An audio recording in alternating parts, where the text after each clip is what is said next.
listener, and welcome to Tim Portalers, the RPG podcast where we string together a whole lot of different settings and systems and hopefully do so in a coherent storyline. I am Seth, I am writer and game master, and with me I have... I'm David, I am a person. You are a person. I'm Rachel, and I am also a person. And furthermore... I am Kyle, and I am alive. Oh, that's right, I'm alive too. So you think, therefore Let's you are, keep it. meaning you are... And I dream of electric sheep. A person. I was going for person. Anyway, so, as we dive in here, when last we left our heroes, there was a bit of a to-do back at Yatamu Lodge, which is a sort of pocket dimension that exists in all realms at once, but not really in any of them. It is kind of its own separate thing, and the door to this lodge has been shut for some time, allowing it to pass into all the different realms, except at near the end of the last session, this guy by the name of Reggie Harkins, just calmly walked through the front door of the lodge and in an abnormally quick fashion began to integrate his form into the energy frequencies, if you will, of the lodge, and essentially begin to make himself, inadvertently it seemed, a permanent resident of this lodge.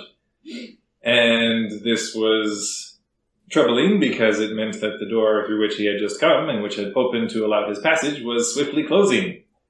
Therefore, Thenodicus, who is the person who mans the front desk of the lodge, quickly informed you that you would all have to quickly set out into whatever reality Reggie had come from, and he gave you a threefold task, which was...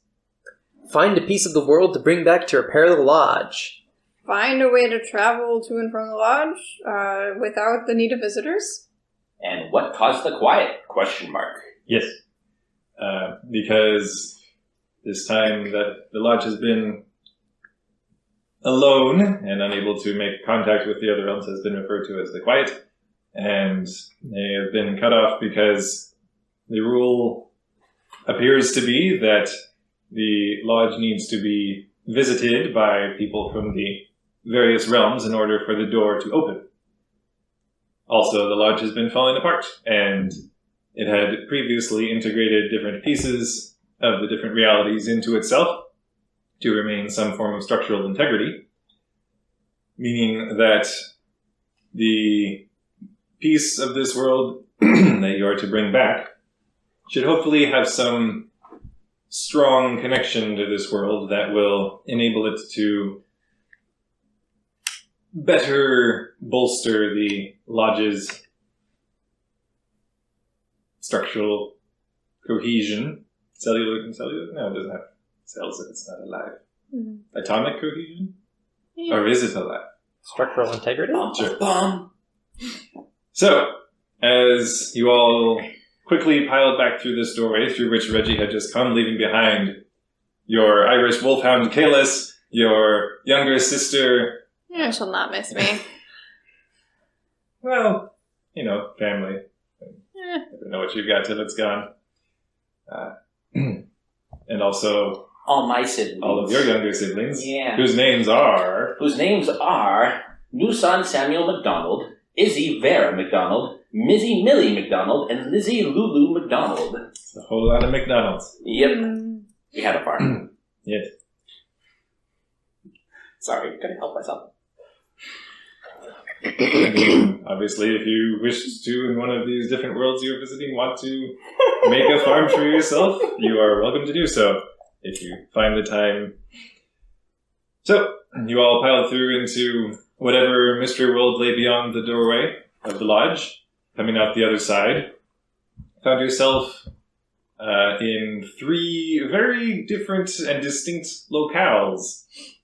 Saheen, you had manifested, it seemed, in some sort of vessel that was making its way through the stars as we had entered the world of space, 1889. the HMS Star Unity had seemingly set out from Mars and was carrying both Martian and humans onward toward Venus, where hopefully there would be some sort of neutral place to hold this summit that they're hoping will put an end to hostilities, as HK-47 would say. And this was all spurred on because it appeared that there was a rogue faction of Martians known as the Ground Cleansers who were making strikes against humans who had begun to settle on Mars. There was retaliation and things were escalating, so now leaders on both sides are hoping to hold this summit at the estate of the Duke of Collingswood on Venus. So, as Sahin was heading there on the ether flyer, Hideyoshi had found himself manifesting as a lizard man, and one who was seemingly enslaved on the plantation of the Duke of Collingswood, and was being severely reprimanded for who knows what by a nice chap by the name of Mr. Warren, who appears to be in charge of the slave labor here on the plantation. And presumably you continue about your work, and you hopefully are right where you need to be. Let's hope so. Meanwhile, Memphis Quincy McDonald, you had apparated into... Wait, apparated, is that the one where you appear? Yes? Yes. Okay. You had apparated, I'm a writer, you guys, on the side of the road in this muggy, really just heavy, sort of humid atmosphere on the planet of Venus, it seems. And coming along the road towards you was another carriage that one seemed to have, in order to sell your existence in this reality, also manifested off the side of the road, appearing to have crashed. Whether or not that really happened, Yeah, who knows? But you were offered a lift onward towards the estate of the Duke of Collingswood by a German noble going by the name of Erlacht Ernst Seidel. And he was introducing himself to you along with his wife Margaret as you joined them inside the carriage and pressed onward toward the meeting place for this forthcoming summit.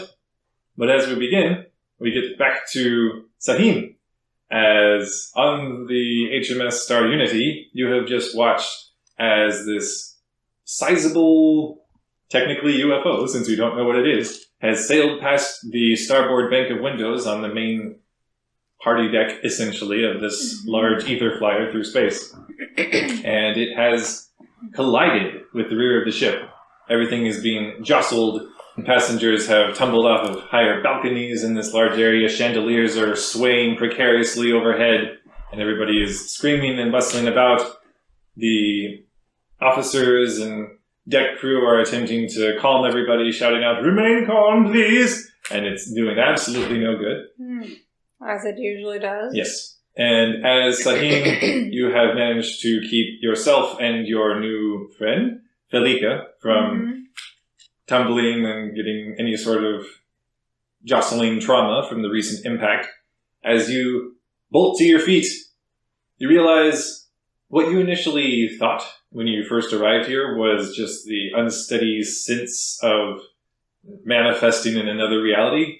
It's still with you. It hasn't gone away. And you realize abruptly that, as you look around, everybody is walking sort of in a wide goose-steppy fashion as they're sprinting to and fro. Okay. And you realize, there isn't any actual gravity, or very little of it, it seems. The individuals who tumbled and fell from overhead, they appear to be wearing similar things that you are, as you realize the soles of your feet appear to cling to the decks. And you realize, magnets, you know what these are. and they're holding you in place. You can still maneuver and run, but it is very disorienting, and you walk on somewhat dragging and shaky feet as you're attempting to get to your feet and try to assess what's going on. Okay, I have a question. Yes. Would I understand the concept of space travel? How much attention did you pay in school? I mean, I'd come back eventually after going to... You would have at least heard of space travel and that it was in fact possible in different realities, in different ways. I wasn't a total slacker. As we established here, it appears as though they tried to harness some sort of interplanetary atmosphere they refer to as the ether, and this is what they use to propel themselves through the void of space. Okay. So I would be worried about losing said atmosphere.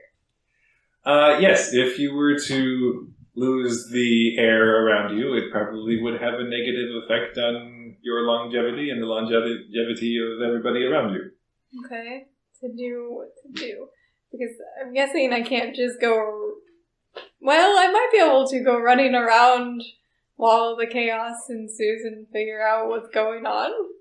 Okay. Where are you attempting to go in all of the chaos?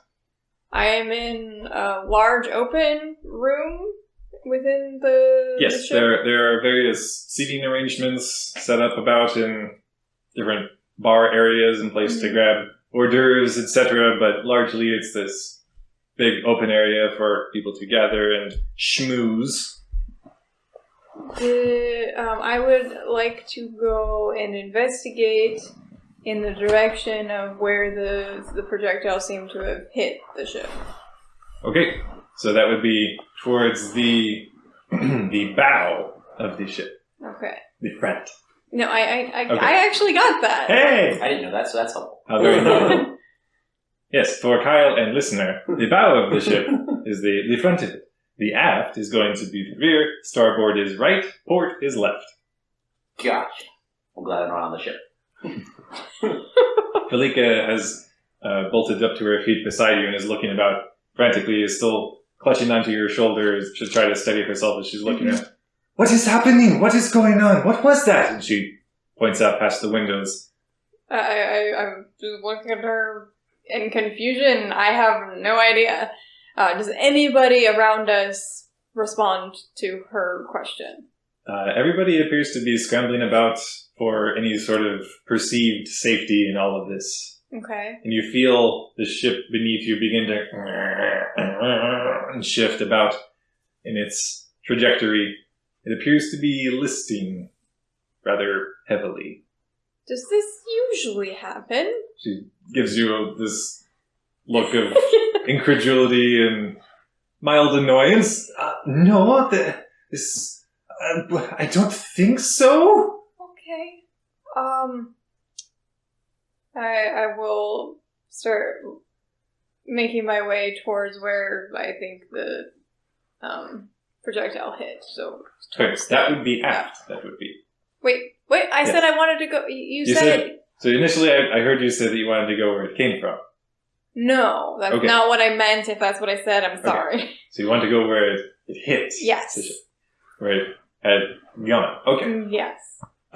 So yes, that would be the aft of the ship. Heading in that direction would require a fair amount of jostling your way through. Okay. Other individuals who are screaming as they sprint to and fro about the deck, some trying to dive under for cover, etc. But in general, just a whole lot of chaos and rich people who are used to getting their way demanding an explanation. Okay, I'm going to jostle my way through. Would any acrobatics help me with that? I would allow this to be acrobatics as you are dexterously diving your way through all of these shouting people. Okay, so I think, let's see, that means that I roll 7 dice. Yeah, you do. Nice. So successes are Even. evens. Even Stephens. 6. Okay. There's a point where somebody is stepping forward and reaching out their arm to object to somebody else's perceived indiscretion, or Kidding. yeah, and just you dive through the loop they form with their leg and arm as somebody else is also coming up and randomly also extending a hand, and you're diving needlessly through this most narrow of portions through the crowd and just nimbly navigating your way through the narrowest of spaces. I'm enjoying being outside the lodge in a small way. Okay. As you are just effortlessly dancing your way through the crowd, you do hear calling out from behind you, Sahim! Sahim, where are you going?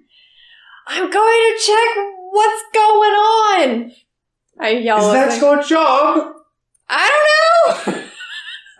I'm going on an adventure! Okay. So, as you push, you don't even need to push your way because you're so acrobatic in all of this. Elf you. Yeah, and, Well, Martian Martian. elf. Martian elf. Yeah, change of group. You emerge upon the opposite side of the party deck and come up on the other side of the milling crowd of people and find yourself at the end, and there are a few different doors through which you could pass. I'm gonna go with the one closest to... It'd be the starboard side? Yes. Yes. Yes, you saw the object fly past the starboard bank of windows on the party deck. Okay. So, you push through this door. There appears to be a hall that leads off to the left and abruptly back off to the right. As you look, that there appears to be a completely wraparound exterior hall, much like on some trains. I don't know if any of you have been on trains like this, but there's like the exterior hallway that leads past all of the different chambers and... Oh, okay. It's like Victorian England. Yes. Oh, okay. So that's what that is? If I run down it, I would run down and check. It just loops back around to the other side? Yes. But presumably, if you reach the far end of this hallway, you would find the aft of the ship, or what is left of it, possibly. Okay, I would run that way. Okay.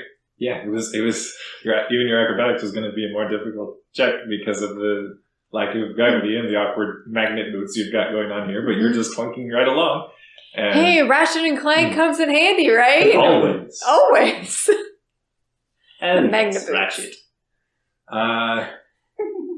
Those were so. They only had those in the one game, and those were so, anyway. I know, those were fun. Yeah, I think that was a cracking time.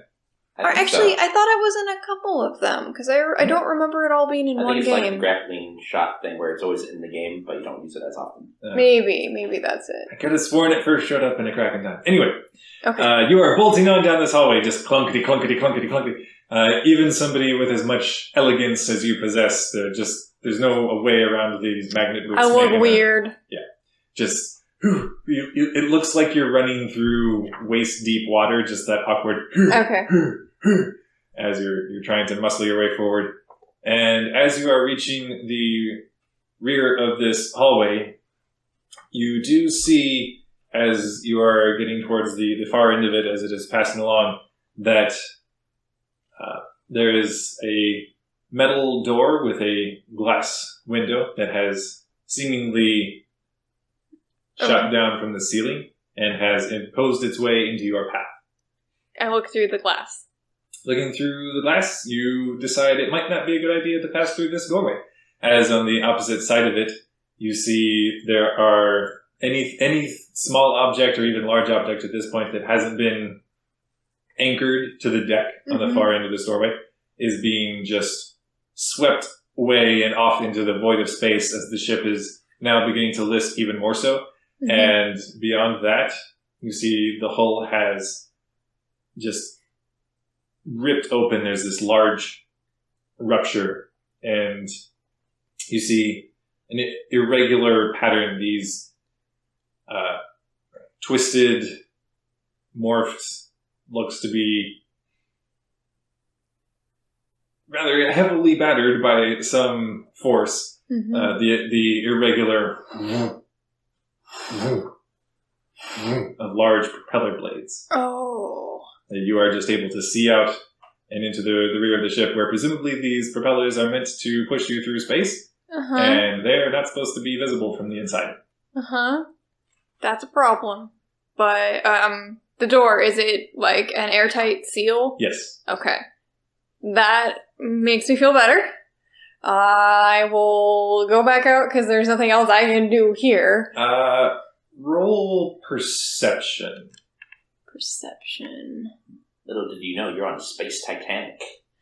Yeah. Oof. Near, far, I'm the king of the world! wherever you are. What'd you get? They're all even. All? Yeah. Okay. 2, 2, 2, 4, 4. Okay. I am good at the ubiquity system. Apparently. It should not be possible, but here we are. As you look through I am Stephanie! Channel the Stephanie. For listeners, Stephanie is a friend of ours who always rolls successes no matter what. And if you are Stephanie, hi.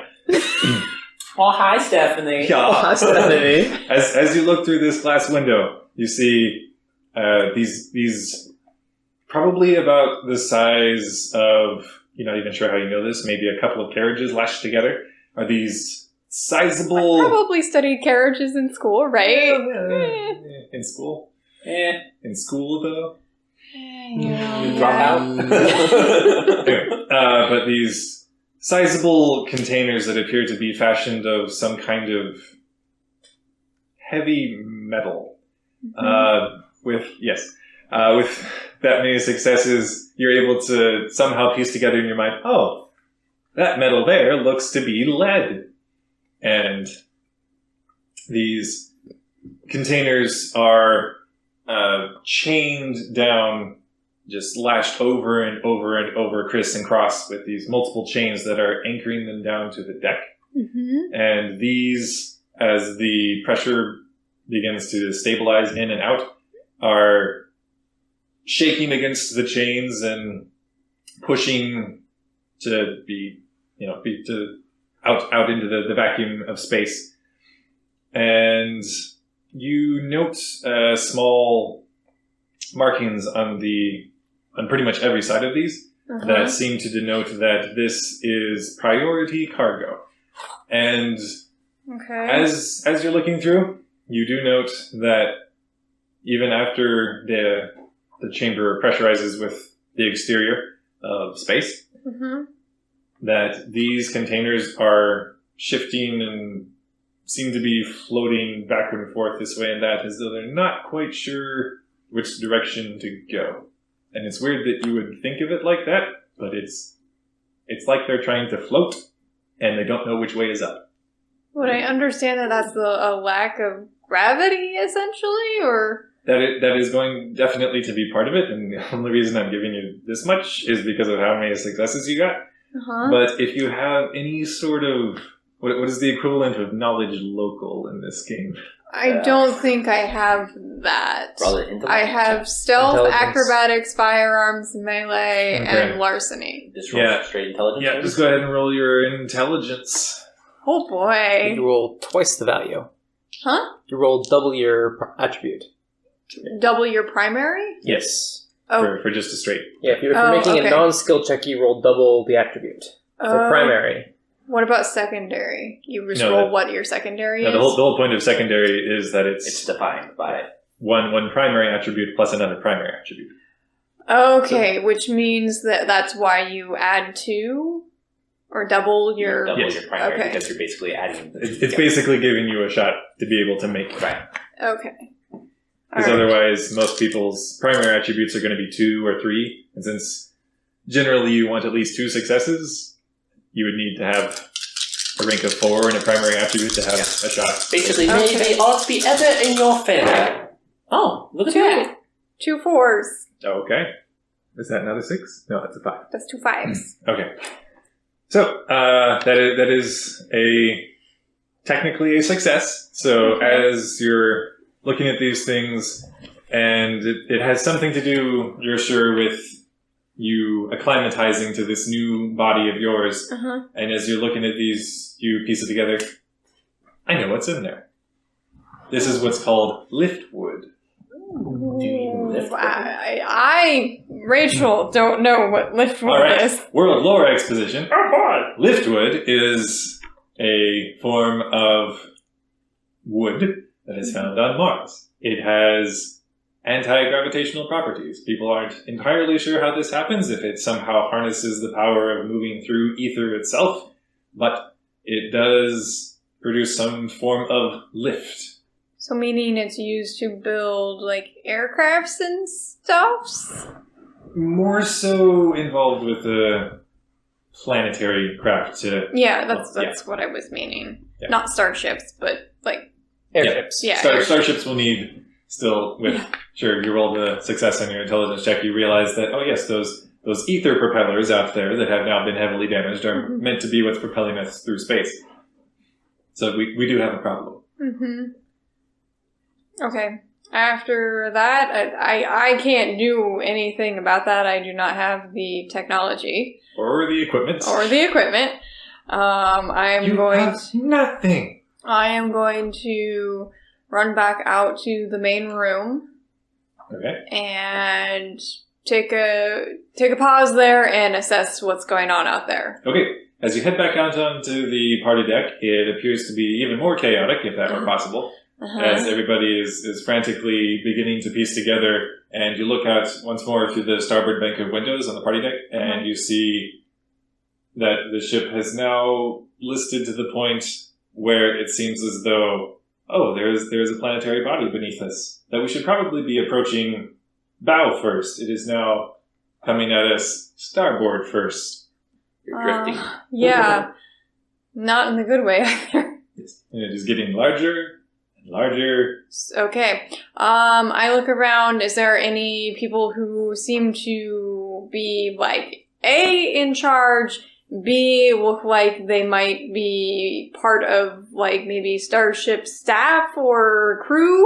There do appear to be crew members running about and trying to calm everyone down, but you can tell even they, as they're beginning to look out the bank of windows, are beginning to get a panicked look in their eye, and they're fighting the urge, it seems, probably to do something drastic. Okay.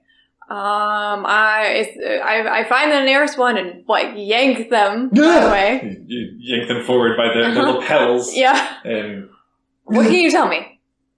what? What is happening? We will hit by something, I don't know. What can we do? I'm sure the bridge crew and the captain are doing everything in their power to... Did you see this? I'm sure the bridge crew and the captain... Can I speak to the captain? He's on the bridge, Take me there. Ma'am, I'm sure that the bridge No. crew... Take me there. Okay, what do we have by way of intimidation? I don't know. Oh, look at that. I will go with intimidation. What is it? Charisma-based check. Charisma-based check. So you use charisma -2. That means I can't roll it because my charisma is 2. Or is that 2 doubled? No, that is since it's a action. Since there is a skill that applies, you use your attribute -2. If there was no skill that applied, like remembering things, then you use your doubled attribute. Okay, because then if it's -2, I get 0. Well, I believe it goes to a minimum of 1, so you can attempt to... The best you could go at this point, I believe, would be a minor failure. If this lowers your dice pool to 0 or less, you will automatically fail a roll unless you get some help, take more time, or spend style points on the roll. Yes. Which we didn't start with any style. I got 5! I meant for everybody to start with 5. Oh, 5 style points? Yeah. Oh, cool. I have 6 then. You got 6! I took a flaw. Oh. So I have 6 in the Wait a second, did I believe take I calculated. Oh, you calculate it? No, I did not take a flaw. Never mind. Okay. But since we're saying 5 is the flat, we'll give you an extra 1 too. Memphis. You get some extra style. So, but yes, I was... Okay. Yeah. So, I was when he was talking about the bridge, was he just gesturing towards the bow? Yeah, he was sort of doing the demonstrative, flight attendant kind of. I'm sure the captain and the bridge crew, and he's gesturing back towards the bow of the ship. I think I'll just shove him aside and head for some. Okay, forget diplomacy. Yeah, because honestly, I think probably I tried to intimidate and I failed, so I'm just jump aside and go. Okay. You... Do I need another acrobatics check? I'll say yes. Because as you've taken the time to stop and speak briefly with this man and turn off your running groove. That is 2. Okay, that's technically a success. Okay. As you continue racing on through, this time, however, you are slowed enough in your progress by the milling crowds, and the shrieking is getting to you at this point, and you occasionally have to shrink away from any of the particularly loud gasps from the well-to-do, well-dressed. Stop it.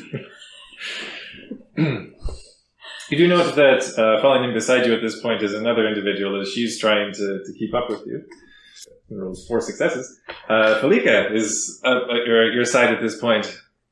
Sahin, how bad is it? You don't want to know. You're probably right, but could you tell me anyway? If we don't figure something out, we're gonna... Yeah, things are gonna be real bad. Oh, well, that's only as bad as I thought it was, so...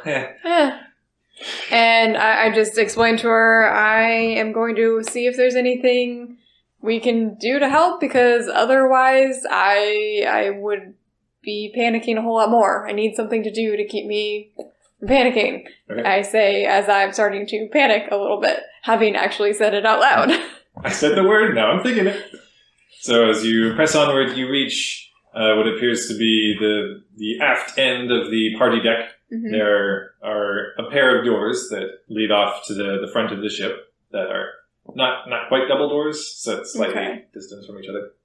I'm gonna go through the doors unless there's something stopping me. Not at the moment.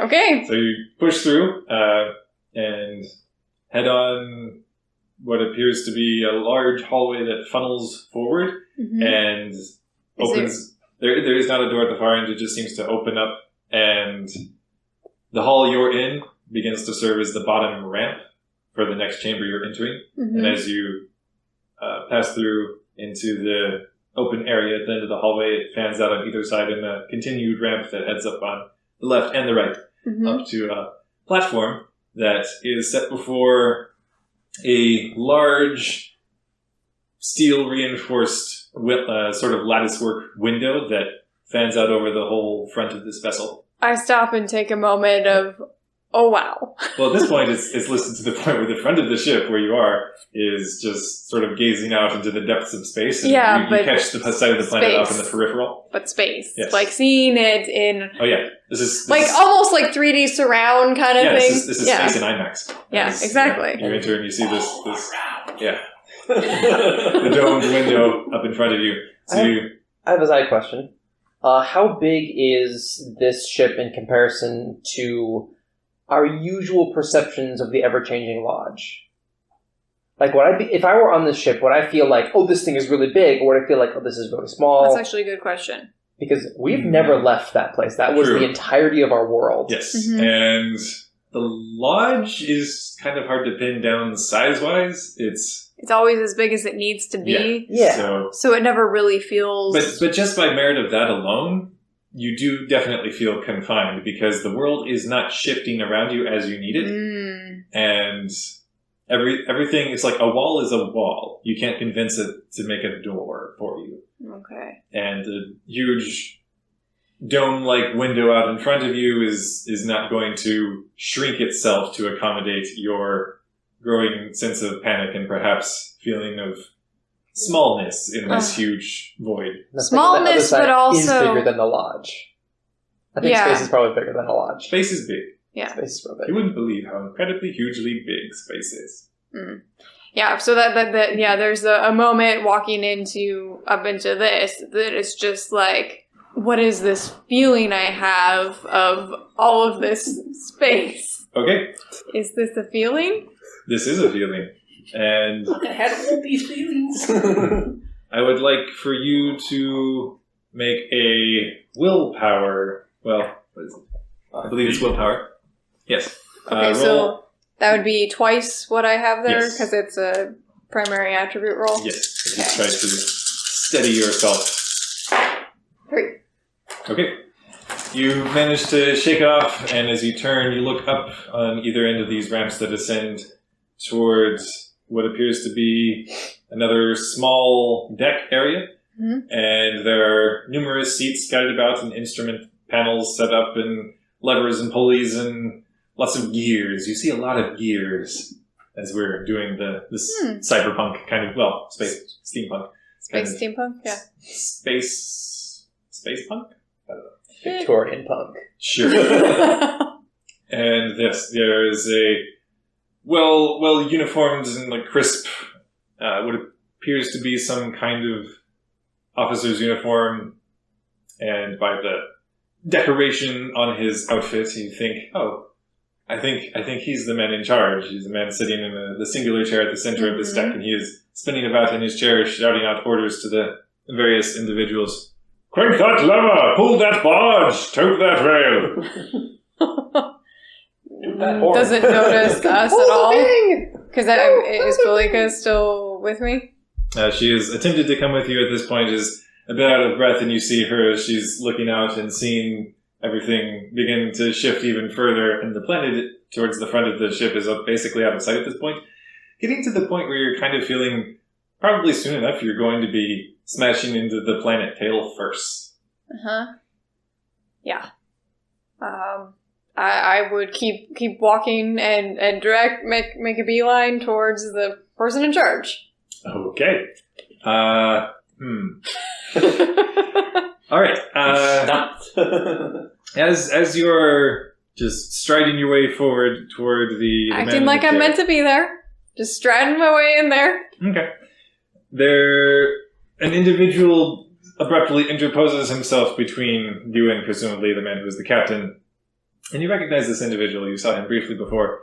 He was your welcoming party into this reality, and he's standing before you, his arms spread wide to halt your advance. Where do you think you're going? This is a moment of crisis. The captain needs to be left alone. All right, then what can I do to help? You can return to the civilian deck. Don't patronize me. What's going on? What needs to be done? What can I help with? I'm hardly trying to be polite. I am merely stating the facts. You are not welcome here on the bridge. Leave. Are you doing anything to fix the situation right now?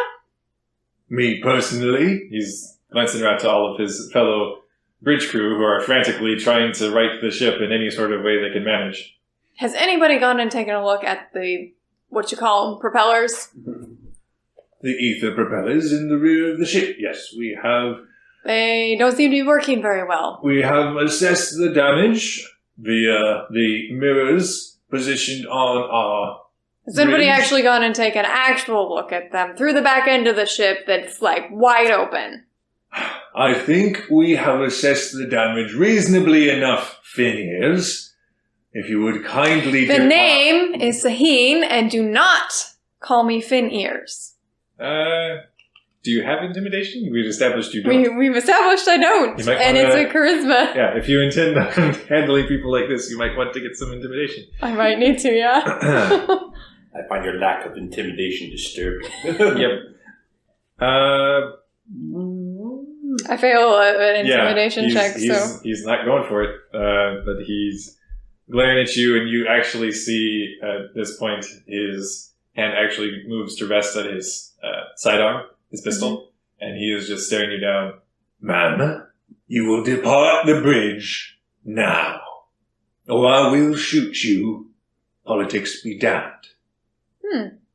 Turn tail and walk out. Don't even deign that with a response. No response. Okay. I just turn my heel and march out. Okay. Mic drop. No. Felicia was standing a pace back from you and is looking between you and the commander. Do we have another plan? Well, probably finding staying as close to the bow of the ship as possible, considering the way we are probably going to hit that said planet. If one anticipates that one's horse is going to smash into a rock face, one does not turn the horse about to save oneself. Being at the front of the ship will not, I don't think, do anything. You got any better ideas? I suppose if we cannot convince the officers in charge... Are there any ways to safely get off the ship before it crashes? She looks about.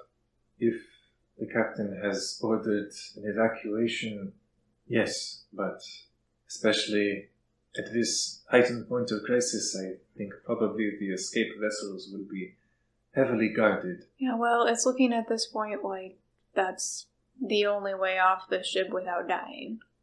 We are going to abandon everyone else to their fate? Well, we should probably rally everyone to those ships if the captain ain't doing it. I think the captain is doing his best under the circumstances, but... True. I don't think it will be enough. That's my thoughts exactly. But how do we manage the chaos that will ensue from the passengers rushing the escape vessels? You've seen how things have gone with me. I can't convince anybody of anything. Well, I suppose the question is, are we going to sneak onto them alone or attempt to save as many as we can? She appears to somewhat be half talking to herself as she's trying to assess just what kind of leader am I? Well, I think that it's unfortunately only right to tell people because of the chaos that will ensue. And we can't condemn everyone to die because the captain is not making the right call here. He will likely listen to neither of us. Yeah, you saw the jerk that's in charge, second in charge or whatever. She appears to shake herself from her own thoughts and assess that, oh yeah, still crashing. But, here's a thought. If we do incite the panic that will ensue about evacuation, we might actually be able to potentially get onto said ships because there will be a mass of people storming them. True. Hopefully they have correctly gauged the passenger capacity of this vessel. As they thought I had. Well, what say you? I suppose we should do something. Begins to jog back the way you came. I follow suit. In that awkward kind of duck waddle wide step. The magnets. It looks so majestic. Absolutely. So, as both of you are making your way back down, you push your way back through the door onto the party deck, essentially. And other people at this point are seeming to have a similar notion in their heads as they're gauging the ship is not righting itself. We need to evacuate. Yeah. And rather pointlessly, deckhands and any officers that aren't bridge crew are shouting out, "Remain calm, please!" And I potentially am thinking of shouting, "Abandon ship!" But I feel like that's a bad... Do you? Abandon your post! Please! For your life! I think I would look to Felika before I would almost shout it, but look to her first. Yeah, it would be better coming from you. And she I was hoping, because I usually don't think these things through, and I figured I should probably, yeah. And I am the more experienced princess. By far. I'm literally day one. Yeah. She, once again, she seems like she wants to find that humorous, but the situation is... princess, yo. The situation is too crazy to be appreciating the weirdness of it all. And she heaves her way up onto a nearby chair. And I get ready to help her down and have her direct us to the... She's calling out, "Everyone, the ship is lost, and we must look to saving ourselves. We must evacuate." A few humans even, and most of the Martians in the general vicinity begin to look her direction. And charismatic. She's very charismatic. Yes, for that. Because she's a princess. And I am a princess? Yes. And most of the people on basically this half of the deck who have actually heard her calling out through all of the various screams and shouts and mayhem have turned to her and are nodding to each other, and as you help her down off of the chair and fall in step with her as she begins to make her way towards the aft at this point, because you need to head out into that hallway that would then head downwards via stairwells and down to where the escape vessels are located.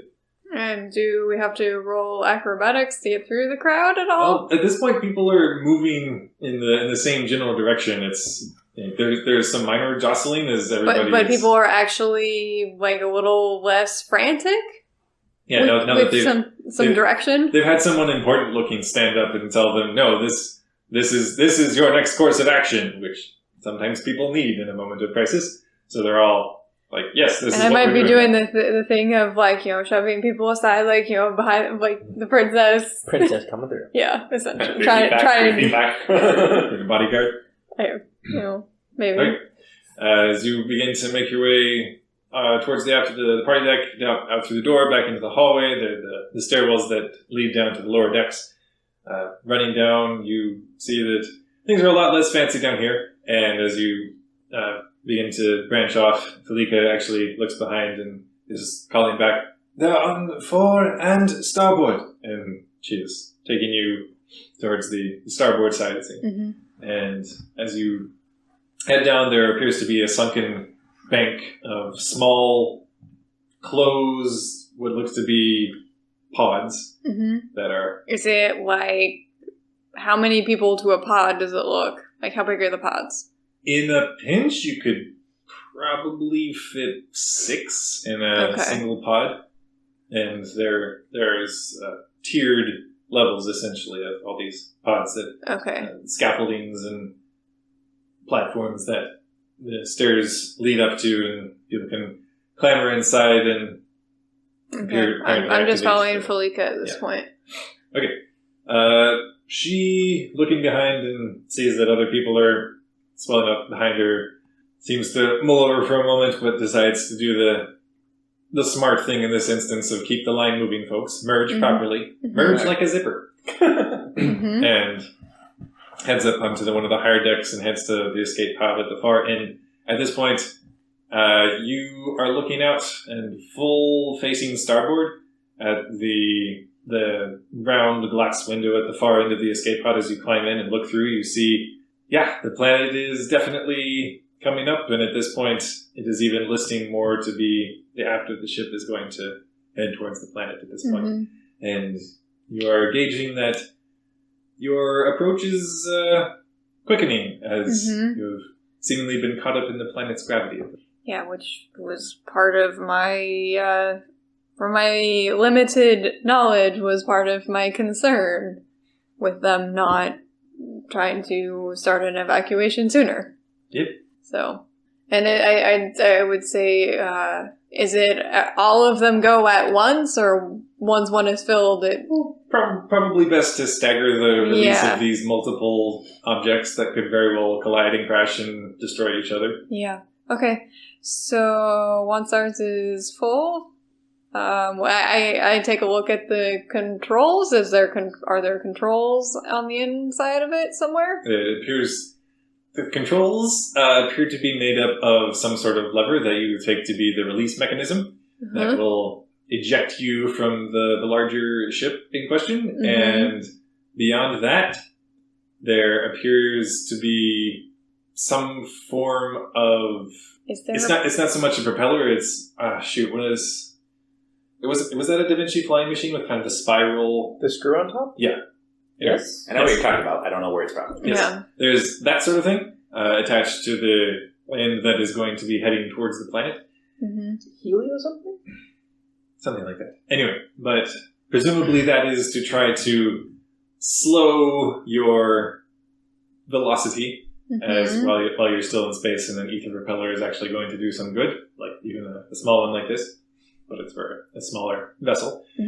And beyond that, there appears to be some sort of device that the adjacent pictograph appears to entail that, this is going to activate some form of parachute.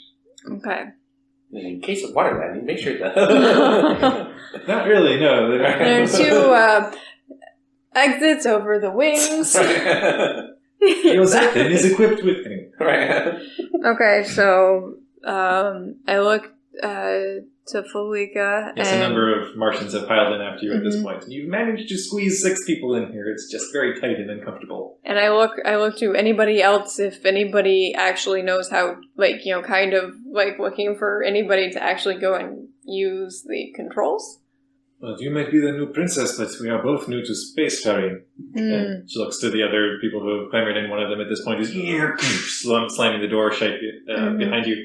And is cranking the lock into place to try to seal you all inside. And all the rest of the individuals look to each other, and basically at this point it's, no. They all look to each other, they all look as equally lost as you are, and... Oh boy. So sorry. I not first time in space for all of us, I think. Oh, okay, Pull the lever, Croc. Felica, should I or should you? The more experienced princess, once again. She moves over to the lever and cranks it back. And you feel there's the shudder of the escape pod as it begins to list and is seemingly... I'm looking for any other pictograms as reference of when and how to do the things. Pretty sparse. Okay. What you are able to assess with the pictogram, it appears that you want to pull the parachute activation before you hit the surface. Okay, Yes. that we can do. And the escape pod appears to be shifting out on some What sort kind of of track. visibility do we have on the outside of the pod? You basically have the front-facing window that is going to be somewhat blocked by the propeller. the smaller kind of spiralized ether propeller. Okay. And there are small windows out to either side above the benches that are... I will post myself at a window and help Felica with determining when to pull the parachute. Okay. As the escape pod begins to shift, at one point it speeds up rather abruptly and thunk, as you're yanked free of the ship, and you see that there's kind of this... what's that called? Basically where you pull something out, but it's sealed behind it. Vacuum? No, but essentially Torpedo tube type thing? I don't know. Some form of rubber stopper, so that as okay. the escape pod leaves, it doesn't just suck the entire atmosphere of the ship out into space. Yeah, that closes. Kind of, Sphincter? essentially sphincter, but I was trying to come up with A better word. Yeah. That's what it's called. I understand. Anyway, so the escape pod is launched free of the larger ether flyer, the HMS Star Unity, and you're able to see out the tiny window as your smaller escape vessel begins to shoot away from it. And Are there any windows towards the back to look back at things? No. At all? the back appears to be the part of the pod that's reserved for the compartment that will presumably release Have the chute. parachute, Okay. which is important. Yes. Alrighty. Right. The escape pod at this point is and hurtling its way through space. Is the propeller doing anything at this point? The propeller is moving. There's this slow spiral pattern that's honestly a little mesmerizing as you're looking at the front Just like, window there. don't stare at that. Yeah. Focus. And it is seemingly slowing your descent. You are able to see as you look out one of the side windows, and you see the larger form of the HMS Star Unity is listing and falling tailward now in towards the planet. And Is it falling faster than us at Yes. this point? Okay. So that by that alone, basically, you're able to assess that your pace has slowed Okay. because it doesn't really feel like it, and the planet is still coming up fast. As you look out and see the larger ship, Yep. sort of Really trying to tamp down that panic. larger ship just sailing past, you're able to take in the full extent of the damage as the front of it. If this could be on fire in the vacuum of space, it probably would be. And Okay. you are seeing some of the larger... It appears as though one of the damaged propellers has, in one of its passings, become lodged, it seems, in the aft cargo deck, and is somehow ripped part of that free, and now those larger crates, those lead crates with the liftwood inside, some of those have begun to rip free of their moorings, essentially, and begin to drift out. And in general, the ship is hemorrhaging cargo and bits of flotsam out into space. As I'm looking out, do I see anywhere where the projectile, the ship that hit the ship came from? Because it came past starboard and hit the back of the ship. Huh. Is there anything that has to do with astrogation or star smarts? No, Science! I don't have it if there is, but... Maybe investigation could kind of come into play. Yeah, I would actually call it investigation, as you're trying to assess the scene of the crime, essentially. Okay, I do not have investigation, but what is that based on? I believe it's intelligence. Which I would fail that check because I have an intelligence of 2. So you're looking around, you're very dexterous, but maybe you're not that great at picking up, hey, where did these giant... I want to know, but I got nothing, so... You want to know, but I can't show you. So, you begin your descent down towards the planet's surface. And just try not to think because about certain things directly, because otherwise, full-blown panic would ensue. Is at this point that you're beginning to feel the shift in weight of the pod, and you realize, oh, this is the beginnings of the familiar tug of gravity return. Oh. And this is a totally new experience for me.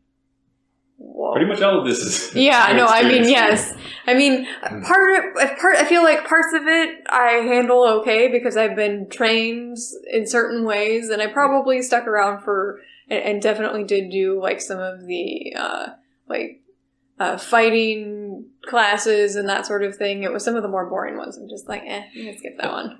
At this point, Felika has sat down and is bracing herself against the side of the escape pod as the gravity is beginning to shift things, and everybody is sort of leaning off to the one side as you're just bulleting down towards the planet, and she is trying to. And I'm trying to gauge how fast the ground is coming towards us. Well, at this point, as you look out the front of it, around the fringes of the spiral ether propeller, which at this point, as I'm looking out a side window, can I see something from the side window? Yes, you mostly see planet. At this point, and they're beginning to pass up through once I start to feel more full gravity or a little bit more gravity, I'm going to keep looking. And how about now? Now, you're beginning to see the front of the pod begin to slowly turn kind of a deep red. Okay. And slowly a brighter shade of red. I'm gonna take a step back from the window and just kind of. Yeah. Everybody is shrinking away from it at this point, as like the first bits of heat are beginning to seep through into the cabin interior, and Felika is just looking around and is trying to shut her eyes against it all, but unable to look away, kind of a thing. It's not how I imagined my first trip to Venus. Mine either. And everybody else is just kind of holding on to each other and bracing for whatever comes next. And as soon as the brightness dies down, I'm up and checking for how far we are from the ground. Okay. Hideyoshi.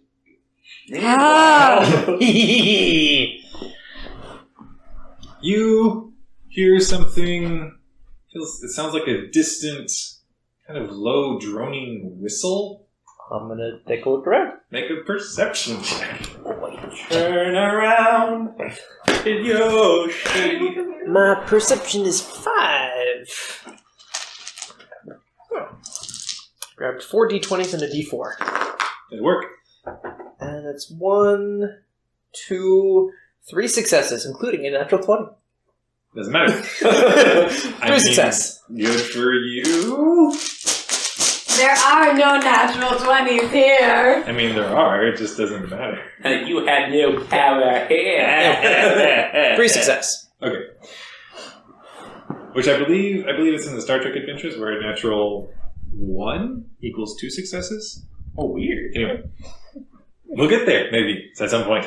Tin Portalers, the show where Where anything can happen. So, Hideyoshi, as you are hearing this strange sound in the distance, you stand up from your work and are looking around. You look up, and this large, now burning hunk of a somewhat, Zeppelin-style, what you piece together in your mind, ether flyer, that's what travels between planets, is now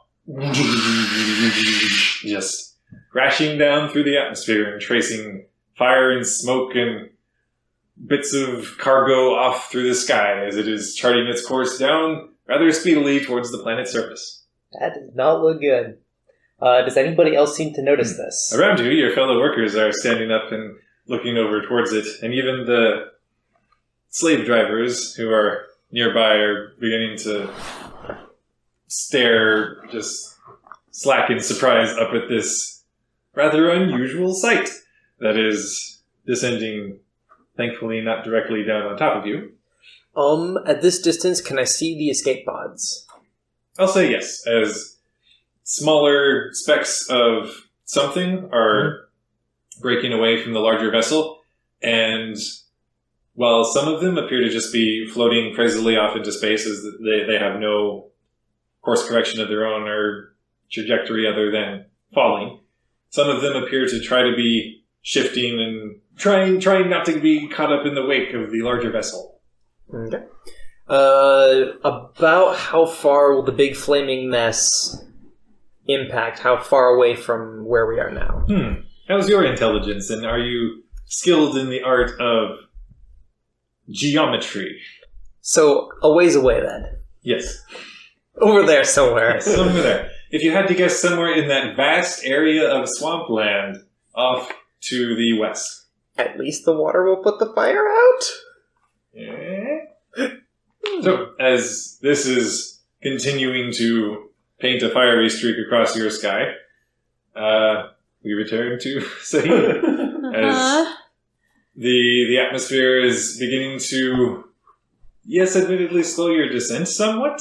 Mm-hmm. You're not just streaking unimpeded through the vacuum of space. Yeah, but how close is the ground looking at this point? It is big. Yeah, it is pretty much all you are able to see at this point. You don't have that high of an intelligence, but out of game, you feel like you're probably somewhere in the ionosphere. Which, honestly, as Rachel, that really doesn't help me either. Well, you see, the ionosphere. Yes. So, if this were Earth, you would be past the point where you can look back out to space and see not black, but blue as reflected in the daylight sky. Thank you for that helps. But are things on the surface getting, I think give it another bit and then pull the lever? I don't know, man. Okay. Well, you wait a bit longer, and everybody is looking around, and some of them are looking over to you at this point. Are you going to? And then what does it look like now? YOLO! You're getting to the point where you can make out topography. Pull the lever. Okay. You're saying that to yourself? Oh, do I have the lever? I don't know. I thought you were at the lever. I was at the window checking to make sure. I don't know where the lever is in the whole scheme of this. I thought you were asking me when you should pull the lever. Oh, no. I was. Why did nobody pull the lever? Now we're all dead. No. I was asking, I'm checking to see if when we should pull the lever and call out to whoever is in charge of that, because I didn't think it was me. Okay. I don't think anybody's in charge of that, to be honest. Well, if nobody is at the lever, I'm going for it and pulling it. Yes, as you look, nobody really seemed to have given that much thought ahead. They thought, hey, escape pod. So I'm pretty much leaping across to pull it. Yoink!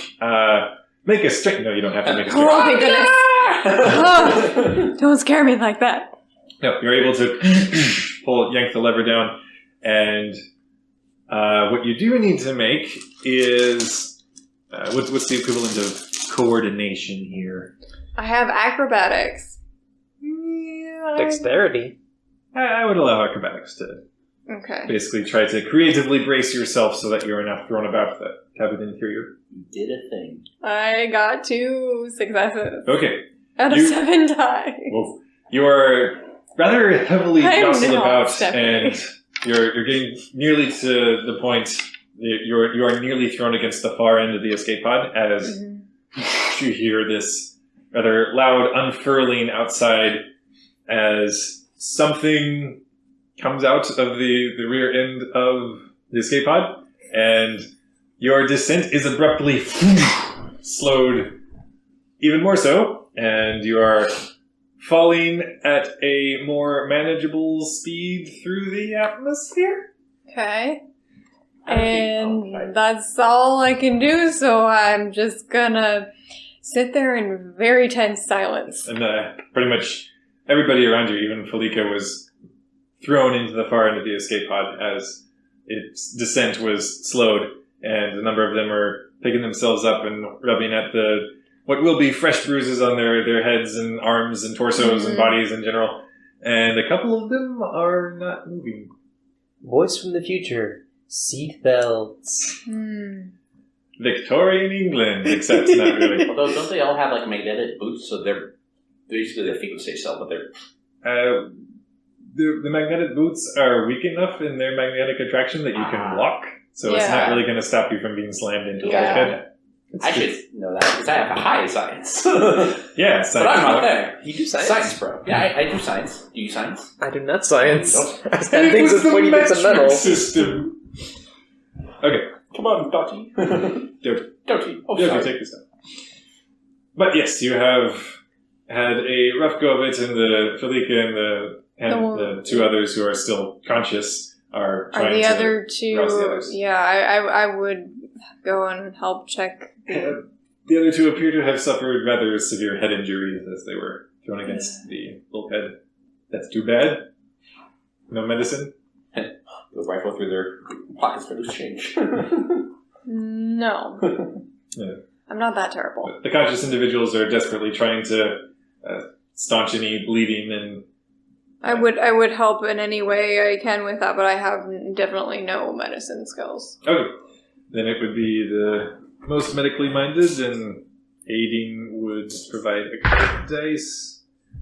Okay, it doesn't appear as though anybody has been rendered deadened by the experience, at least immediately. Whatever repercussions there will be further down from that severe of a head trauma, it is yet to be seen. As you are making your now slowed descent down through the atmosphere, you are able to look, take a glimpse out the front window and see off to your left as you are looking out in time to catch the impact of, on the far side of what looks to be some form of large plateau, the front end of the Star Unity. As the tail end of it smashes down into the planet's surface, the front end of it just buckles, and you see that whole entire front latticework of reinforced windows just shatter inward. And Hideyoshi, down on the planet's surface, you're able to hear this heavy just roar of impact that sweeps up over the plateau in a belated effect after you have seen the crash, and then a few seconds later when it sweeps up over the plateau and the plantation is just left in this shuddering, trembling echo of just roaring, shrieking metal and shattering glass. If I knew more science, I could calculate how far away it was. Yeah. But I don't. You could. Then I just keep staring. Sound travels at approximately...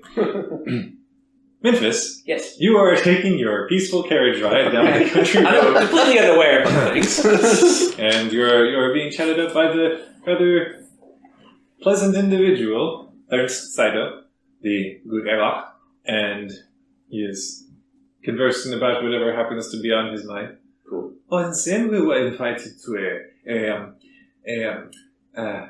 I think we call them a masquerade, yeah?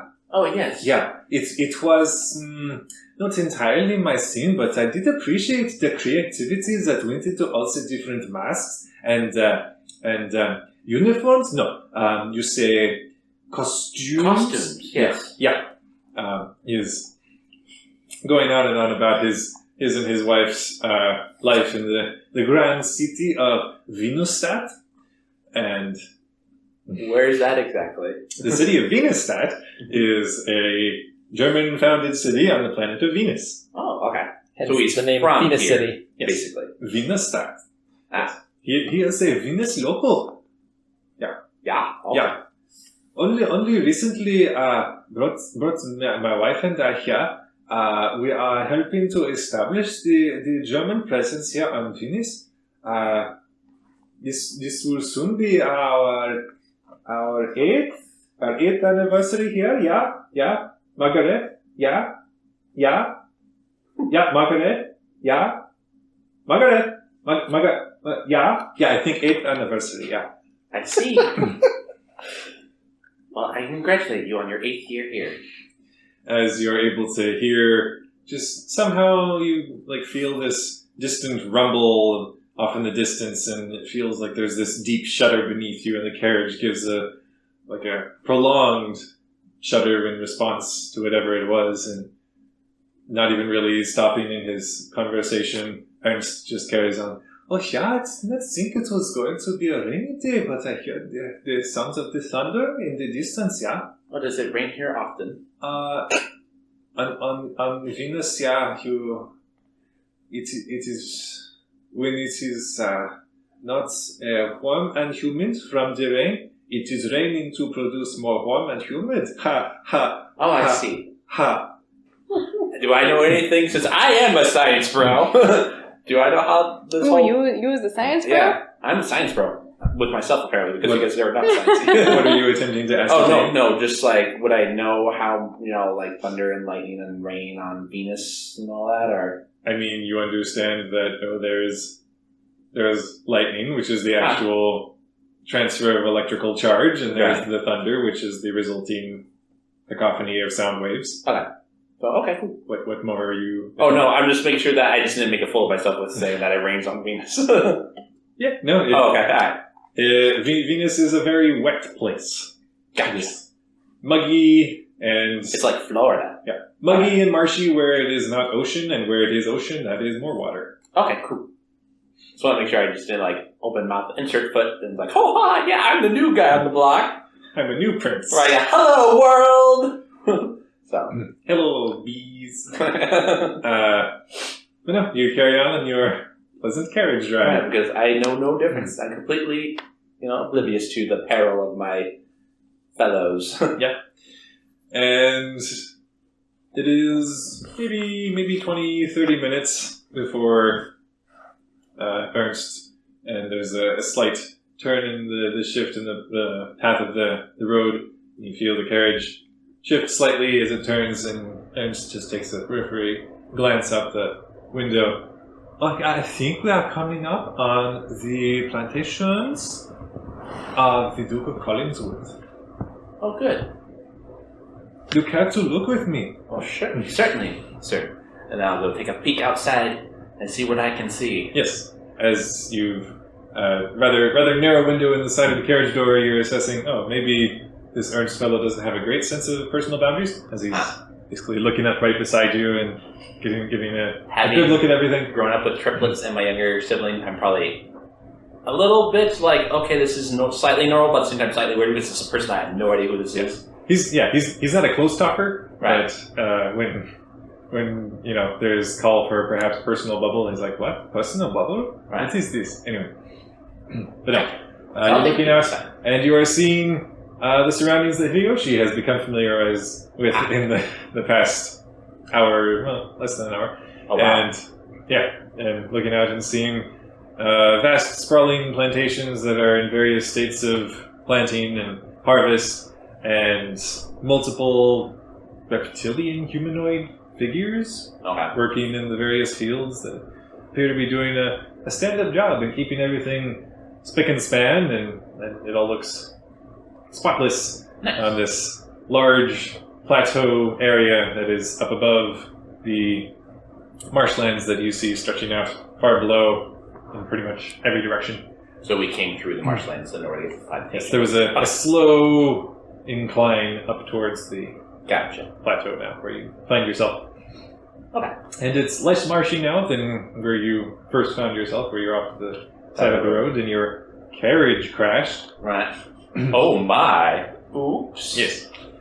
And in front, kind of offset from the crops and vineyards and what have you, is a very large, elegant home with multiple stories, multiple windows, and it's just the very colonial mansion kind of looking. The plantation home instead, if you will. Yes.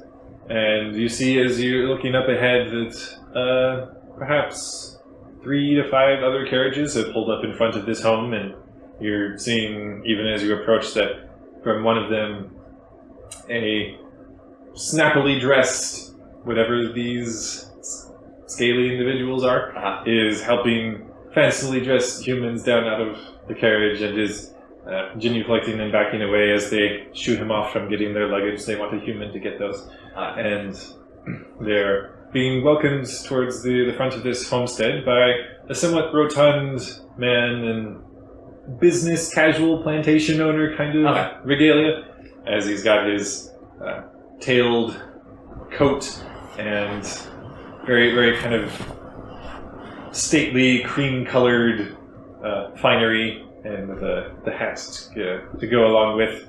Okay. And you almost feel like he should be smoking some kind of cigar, but he's not. And he's welcoming any of the newcomers. And as you make your final approach on the road that takes a pretty unnecessary private loop out to the front of this man's home and then back out to the main road again. You look around, you don't see any other houses for miles, but for some reason the road needs to take an extra special diversion right to the front of this more man's of home. an entrance, if you will. Yeah, a special kind of driveway. Right. And the airlock's driver brings the carriage that you are in up towards the front of this house and steps off the front of the carriage and moves around and opens up the door so that the airlock and his wife can exit the carriage. I'll let them go out first, since... Although before they take their leave, I'll thank you for your hospitality, by the way. And of course we wish for our guests to exit first. Oh, yeah. Why, thank you. Yes. And then I'll go ahead, make my way out of the carriage. Okay.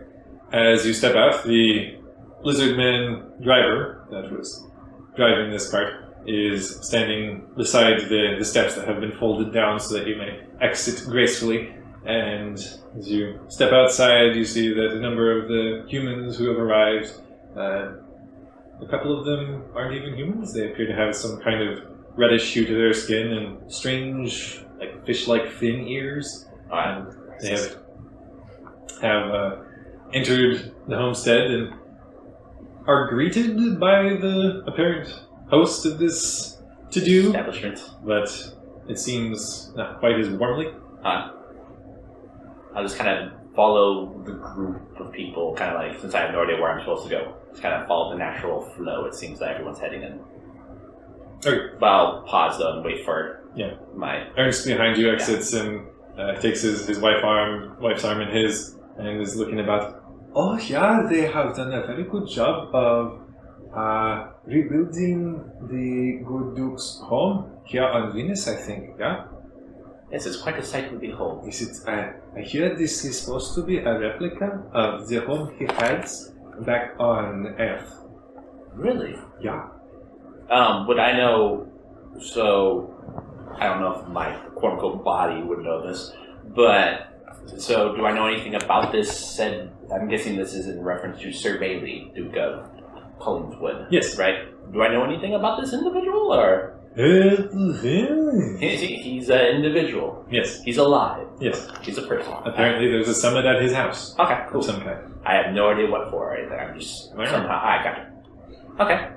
As you make your approach, the man who has been greeting everybody does take a step towards you as you make your way up towards the front porch of the home, which as you look about, like all the different doors of the house appear to have been flung open, and you're assessing that a house this size could maybe accommodate a few hundred guests just kind of milling around and schmoozing and socializing.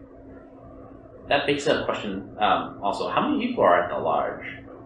At the lodge? Yeah. How many people have I actually seen all in one group? 27. 27. So I'm currently seeing more people than I ever seen before. At least in recent memory. Alright, gotcha. Just want to clarify. At least during the time of the quiet. Right. Yeah.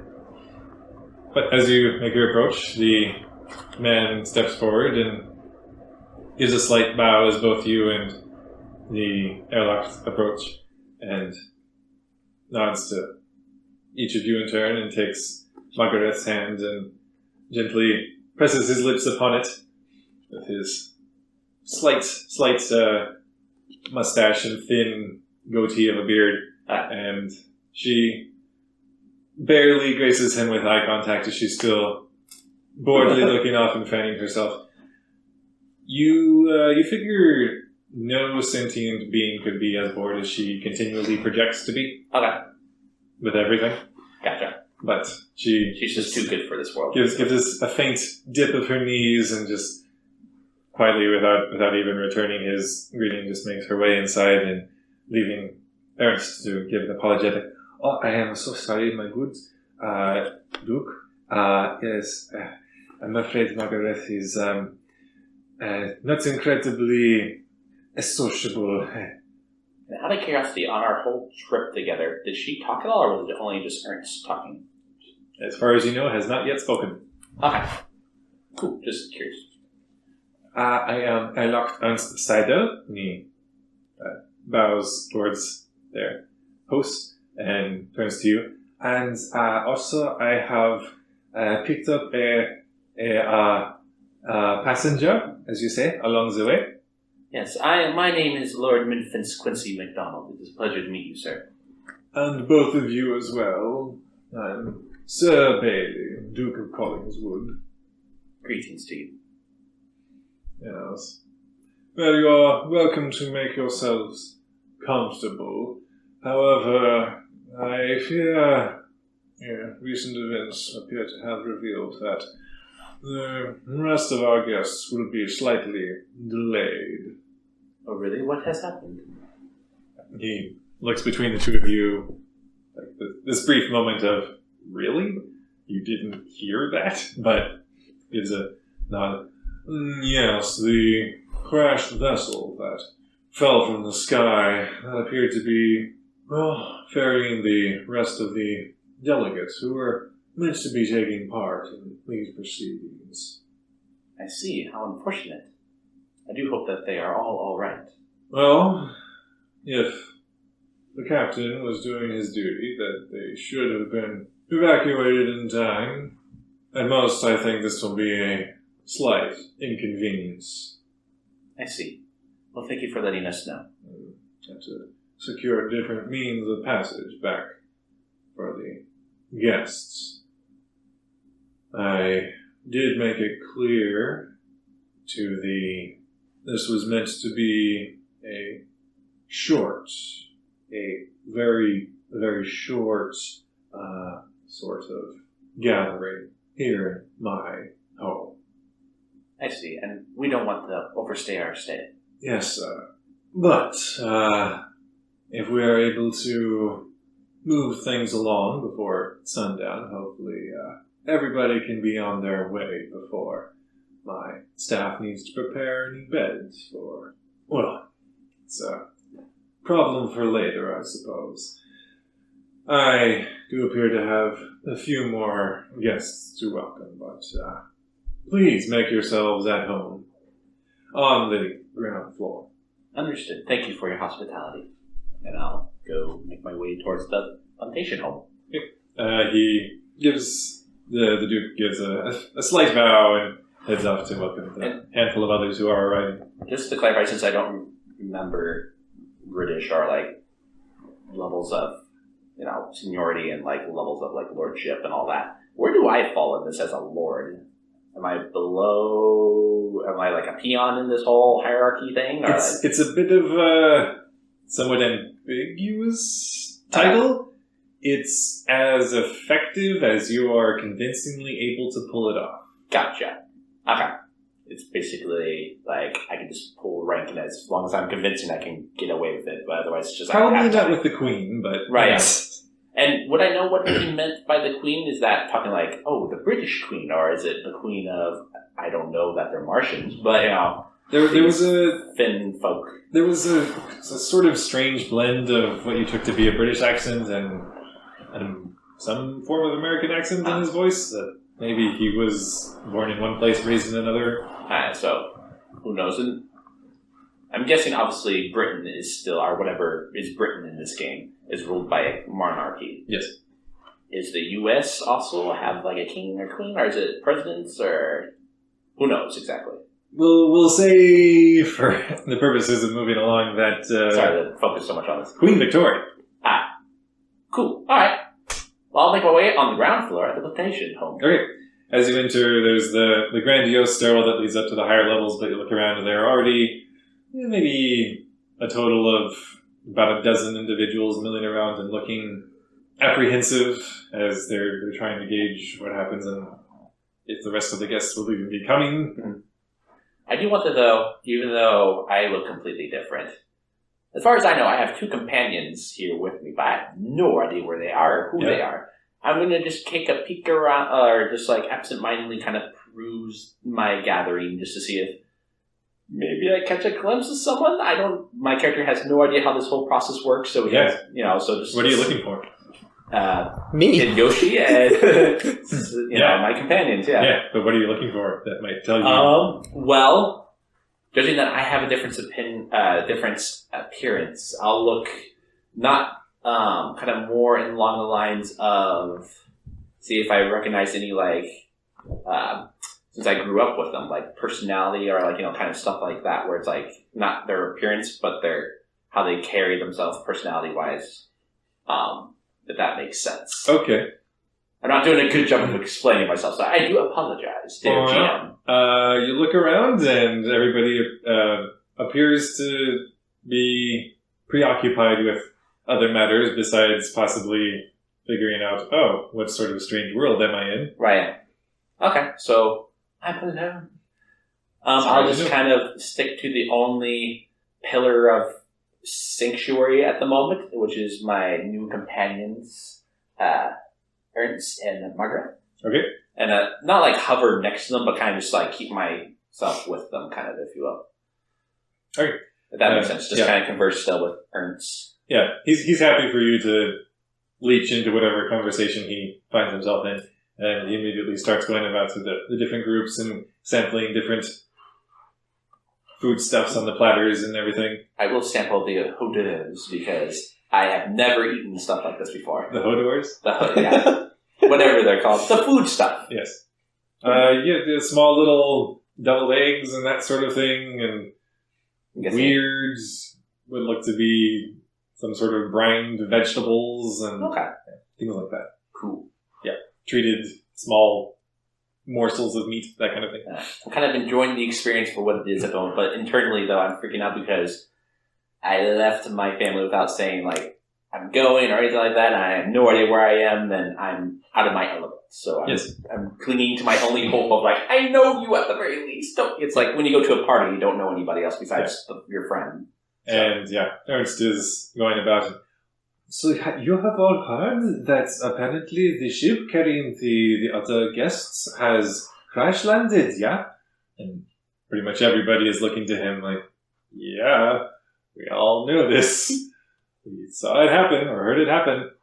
But he's still just going on about it. Well, I wonder if there is anything we can do to be seen to their well-being? And one of the guests is waving him up. I do think that there have already been some of the Duke's staff dispatched to rally the survivors and hopefully bring them all in so that we might press on with things. And honestly, most people besides Ernst are seeming to be treating this as this is so inconvenient for me. Gotcha. Like they're too much for this. Basically, Ernst is the only one that kind of seems to care about the thing at the moment. Okay, cool.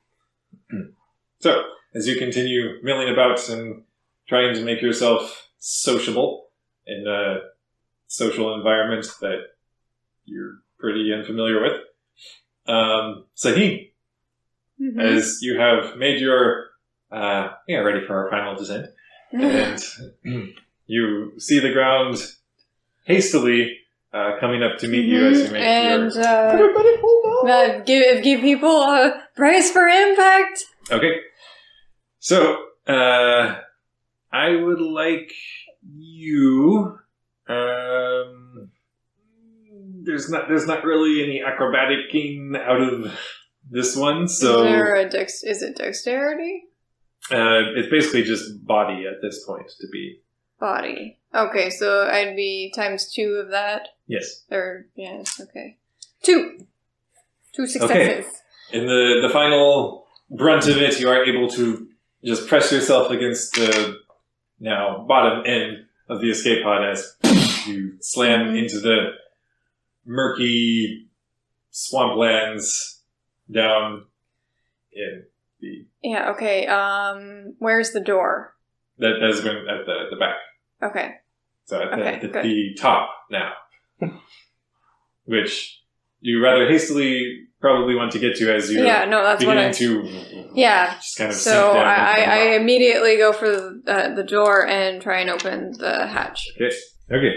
The Martians who are still conscious are able to brace and hold the unconscious ones at this point. There are no further drastic injuries. Okay. And as you climb your way up and are attempting to crank the wheel around to unseal the hatch of the pod, go ahead and Felica will come up to join you. So go ahead and roll.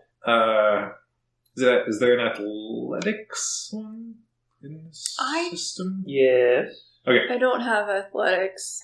Then you'll be taking a -2 on your roll, but you'll be taking a +2 because Felica is 80. But what is the base of it? Is it body? Yes. So I will be rolling only the 2 for aid, right? Yep. Style points! Neither of you are very strong. But yes, you do have style points. If I spend a style point before I roll, what happens? Or does it matter? I believe you add 2 dice to your roll. Okay. Does that... Yes? Do we want to look this Style up point before I was roll, or one. should I just roll? If it's my mistake, then we'll handle it later. At this point, I said 2, so take advantage of it. 1, 4, and the rest are... Okay. Yeah. So that is a minor failure, so it's beginning to... just Okay, grate and if I shriek want as you to- are cranking it around. Do that again. Maybe not with the style point, it'd be only the 2, or... Well, okay, so at this point, if you're... Yeah, as you're continuing to sink, you probably don't want to take the time to try to wedge this properly and just slowly wear it down. I looked to other people. Help us get this open. The 2 ones still conscious will clamber up and awkwardly try to help just muscle this thing around. So go ahead and add 2 more dice. 2 Yes. only 2 because the 2 were from the style point. Correct, yeah. You receive 1 bonus die for every style point spent. All right. I can spend another one if necessary. It's fine. Okay. Whew. 2 successes. Okay. Just as the top of it is beginning to sink down into the muck, And as soon as we get it open, let's get them out of here. you're able to throw the hatch aside, and you're clambering out, Try and help them get everyone out. dragging the 2 unconscious forms out with you as you heave all of you sort of in a tangled mess out and just splash into the marshy wetlands of Venus. Make sure that the unconscious people aren't submerged in any way. It's solid enough beneath your feet that you're able to keep the So unconscious forms our above weight the water. is not going to make us sink like the ship or the escape pod. It does not appear so. As long as you keep moving, you will probably be able to find ground to hold you. Do we seem to have... how many people are unconscious? Just 2. Just Two two? of the 6. You, Felica, and 2 others are conscious. Okay.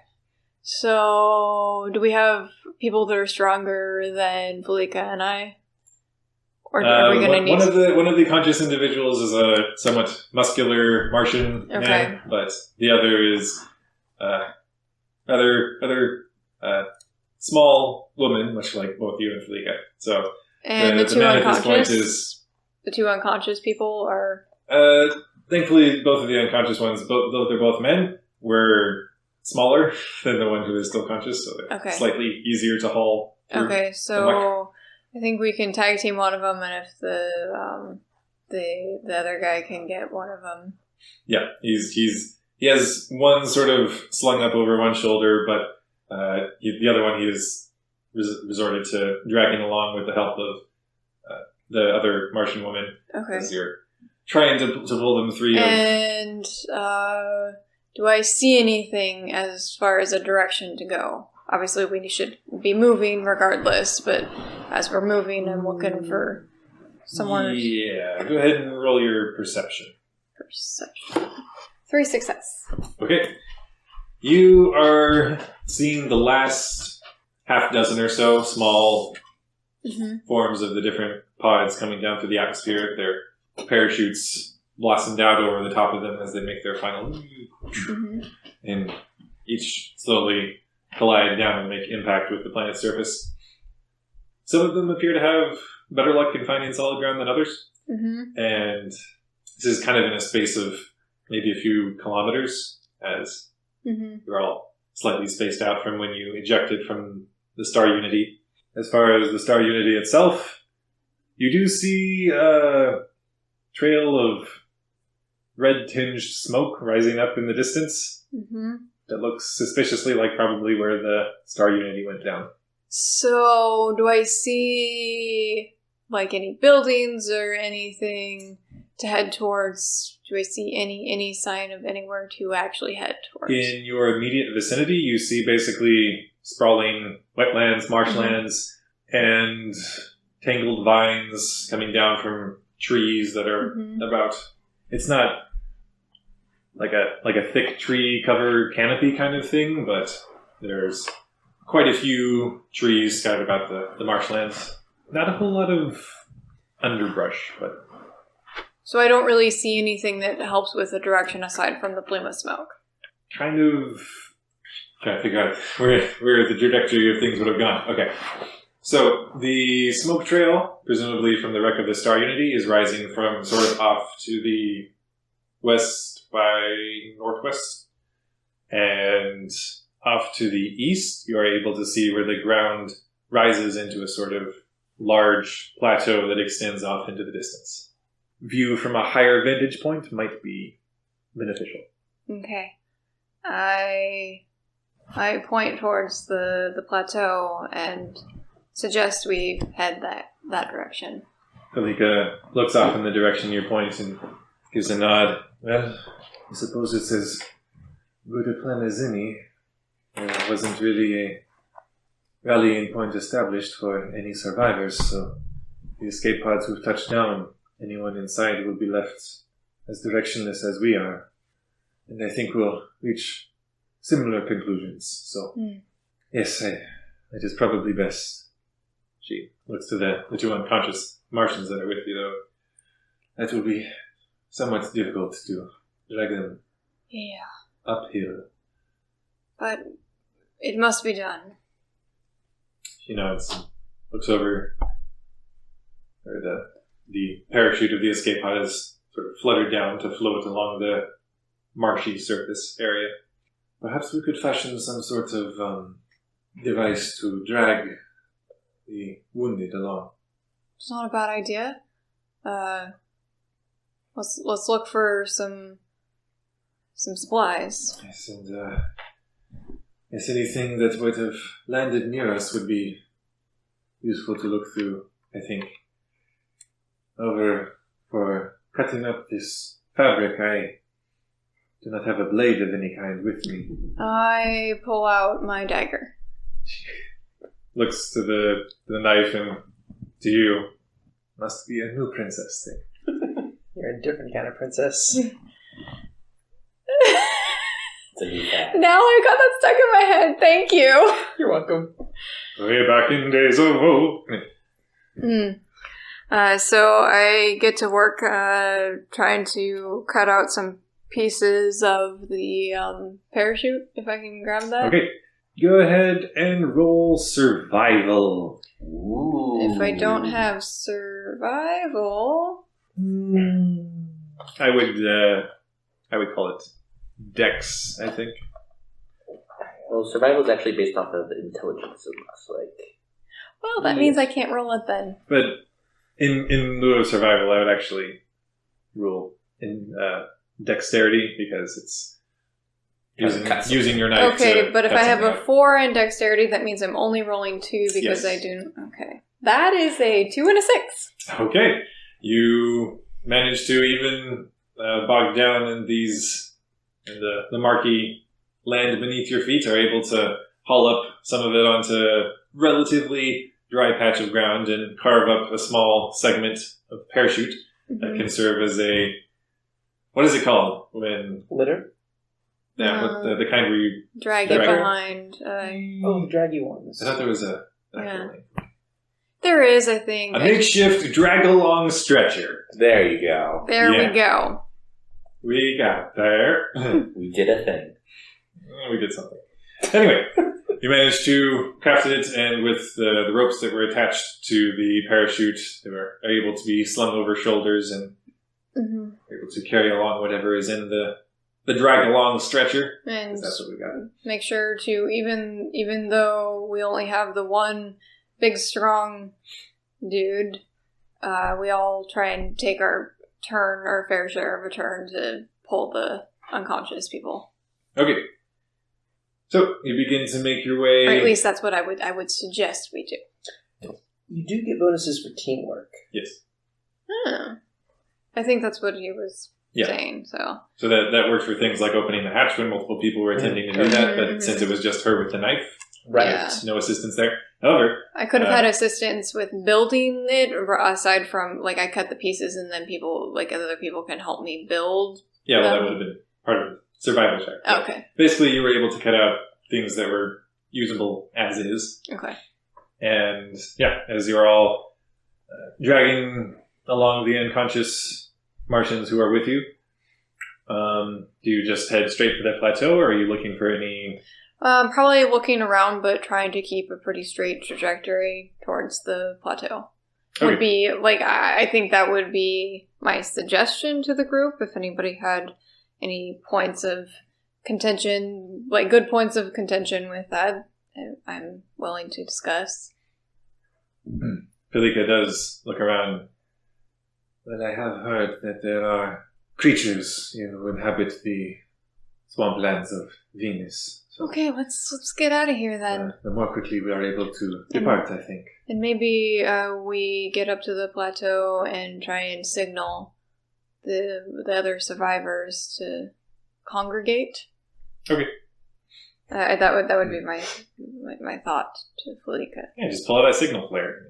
I don't have that, but I meant we have the piece of parachute. Do something with that, snag a stick and a flag of some sort. I don't know. Okay. I don't know, man. This is one of those situations where smoke signals really might actually be a good idea. I don't. However, at this point, most of the parachute has been bogged down in marsh. Yeah, so I don't know that we Perhaps can. some fronds. Yeah. That's true. How would one go about setting fire to shrubbery? How about you first get to the plateau? Well, yeah. Because, That was- yes, presumably setting a fire would attract attention of anything around in the area. So, Maybe not then. Hey, I'm here. Come eat me. I'm real yummy. No. so I even unwrapped myself from the, escape pod. Oh You- boy. press your way onto the plateau. Memphis, Yes. I would like you to make a perception check. Oh boy. My perception, is 8. Because I'm a science bro. Man, science bro. Science Bro's got some things. Yeah. Just wait till I get to hit something with my sword. That's alright, because I got 1 in Okay, body, then 1 just in wait till I dexterity, get 1 in sword. strength. So that's 3 success. Okay. Both you... That's a 9. Well, what would you That's roll a- as a 90? It's a 9. That's what I thought, yeah, so that's not even. That's it. How is that a 9? Because this is the one that has 30, 20 on it. Yeah. Oh, okay. So then the 9 would be 90. So it's supposed to be rolled as a D10. Okay, never mind. Yeah. Part of the D100. Okay. So yeah, 3 success. Okay. So, Memphis, you and Yes. Ernst are actually in the same moment. Your ears pricking up as you hear from outside, out the back door, actually, of the grandiose estate of the Duke of Collingswood. Right. Able to hear called out, "All right, lizard boys, get yourselves picked up. We gotta go wrangle ourselves some missing passengers." Which, Hideyoshi, you look up and see the friendly, smiling face of Mr. Warren as he's telling all of you scum that you are going to be pressured to come along with him and aid in whatever hauling needs to be done. I am entirely willing to go and help save people's lives, and I'm kind of disappointed that it took him this long to figure that out. I don't glare at him, though, because that would be counterproductive. So I just grab my stick. Do I have a farm implement? You had your small hoe implement. I guess I just pick it up, and is anybody else like they're putting their farm equipment away, or are they just like leaving it where it is, or Everyone else is appearing to set aside their tools as they are not going to be utilized as warriors here, presumably. I will leave it behind because I don't want to get in trouble for bringing it with me. So I'll just drop it where I am and follow the rest of the lizard folk. Right. 83 looks over to you and gives you a nod. Smart choice. I just kind of nod at him. Okay. So, pretty much everybody in the immediate vicinity who is a able-bodied lizard person, Mr. Warren and his fellow slave drivers round up and are separating you into a few different groups. Memphis. Yes. As you have heard this call going out, Ernst is actually looking to you. Well, I wondered if we could go and offer our help in That sounds like a wonderful idea, Ernst. Although, shouldn't you be with your lady? She will be safe here, I think. Margaret? Yeah, you'll be okay. Yeah? She should be fine. As long as you're all right, and she's okay. Oh, yeah, I think so. So perhaps we go see if there are a pair of extra pachyosaurs that we can ride along with. Certainly. Yeah, okay. Should we let Sir Bailey, or whoever's in charge of this gathering of sorts, let him know that we're heading out? Or? I would not wish to disturb him from, making the others feel welcome. I completely understand. But yes, let's go out and go save some lives, as they say. Okay, yeah. And he heads out the back, and Hideyoshi, you see exiting from the back of the house. There appears to be a couple of just snappily dressed bros in... Science bros! Do I recognize either of them? I would like both Memphis and Hideyoshi to just go ahead and make a willpower check. So that would be times 2 Yes. out of our willpower. Turn around, Hideyoshi. Gives me 4 success. 2 success. Okay. Hideyoshi, as you look to one of them who's just in this fancy, sparkling, the frilly shoulder pauldron kind of do of British lordly uniform, and at the side just a sparkling saber, and you do a bit of a double take as you look into this man's eyes, and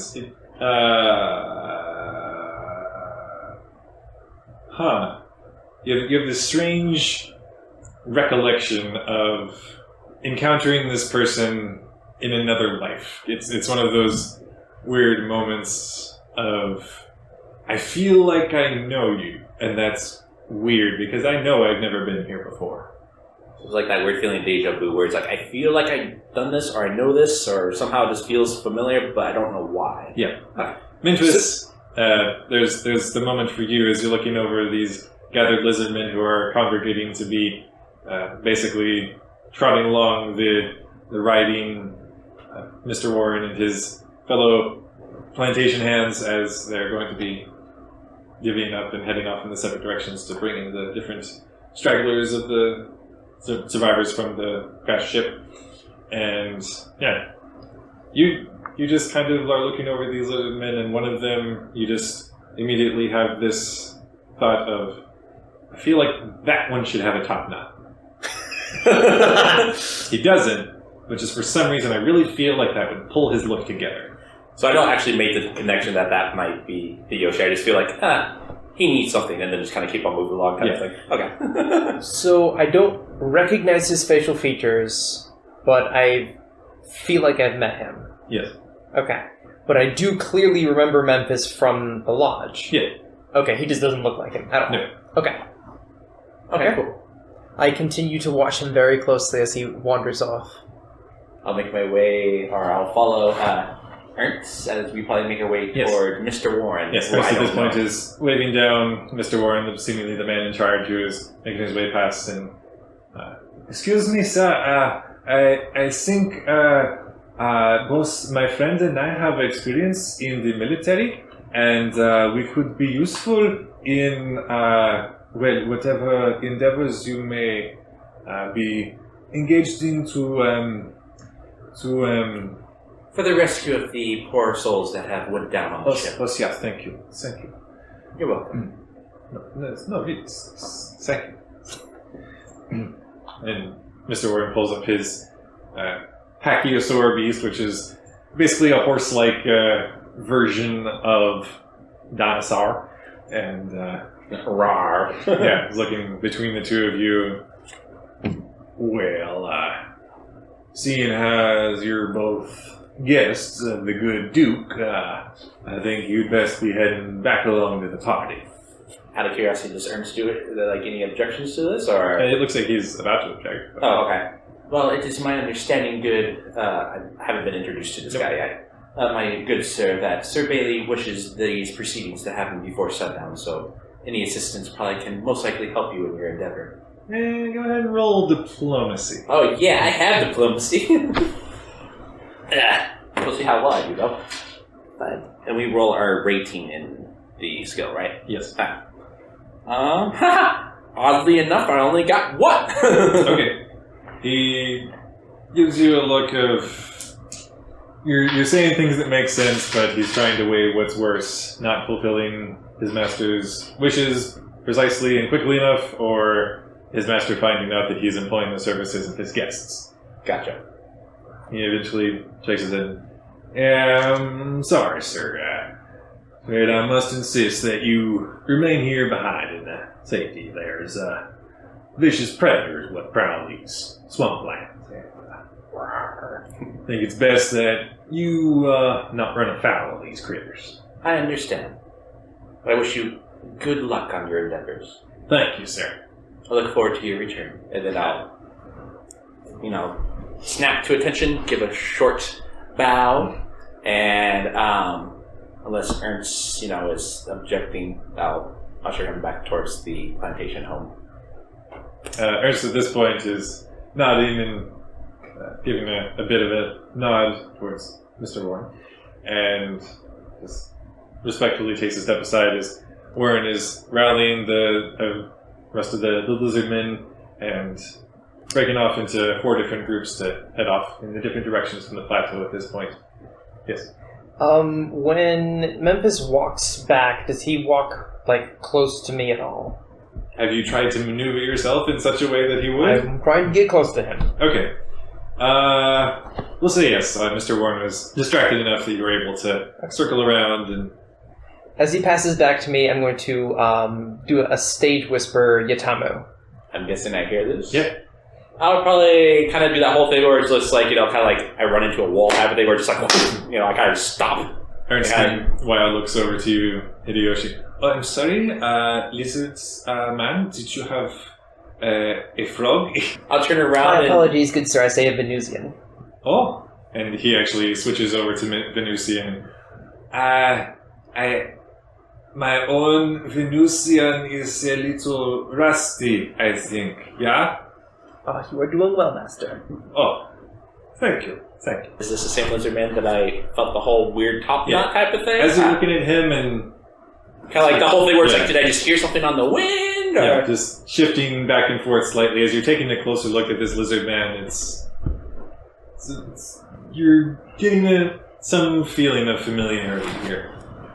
Alright, so some familiarity, but hasn't actually, like, collected entirely, like... I mean, how smart is Memphis? Well, judging I have an intelligence of 5, I think I know what I'm doing. Yeah, I think you're able to piece it together. Just kind of like do the whole thing where I'm probably standing since Ernst's kind of engaged with this lizard individual. I'm probably behind him, but the whole time I'm just like, it's you! Like, pointing at him. But does he know which of the two I am?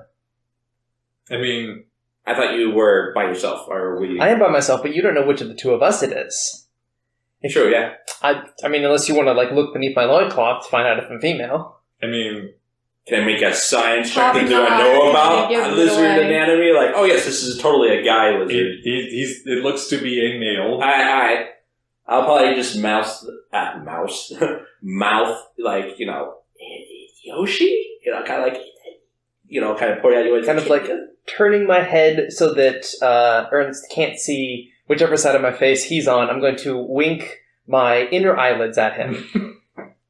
You see this really creepy, sort of filmy lid just across the lizard man's eyelid. Right, yeah. Well, my mouth probably falls again. It's like, you look different. I'm just gonna spurt that out loud because I'm like totally shocked at the whole thing. Oh, Herr McDonald, you have traveled to this land before? Yes, I have actually. This is not my first time to Venus. Oh, and the Duke of Collingswood, he introduced himself as though you had never met. Well, I never met the Duke personally myself, actually. Oh, I've been to Venus, but I haven't had the honor of meeting His Royalty, the Duke of Collingswood. But you have encountered this particular lizard man before. I'm going to turn to fully to Mr. McDonald and bow deeply and say in something approximately like English, it is a great honor to see you once again on our planet. You are a great adventurer, and it is pleasing to me to be in your presence.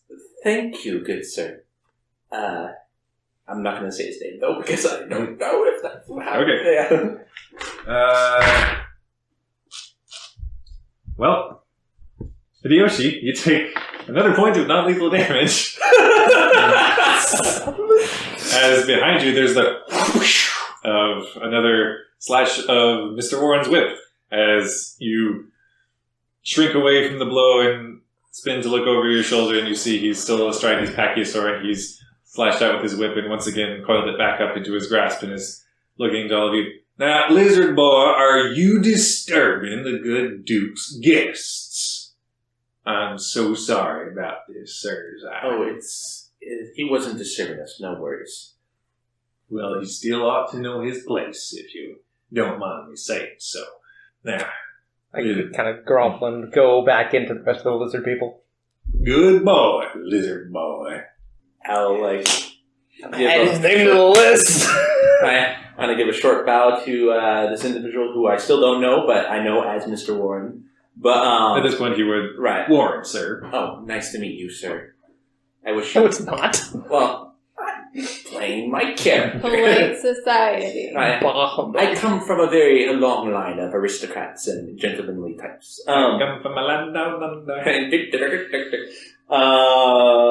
But yeah, I'll go ahead, turn around, and make my way back towards the plantation home, and kind of turn around, turn my head kind of partially to see if I can get one last look over at Hideyoshi.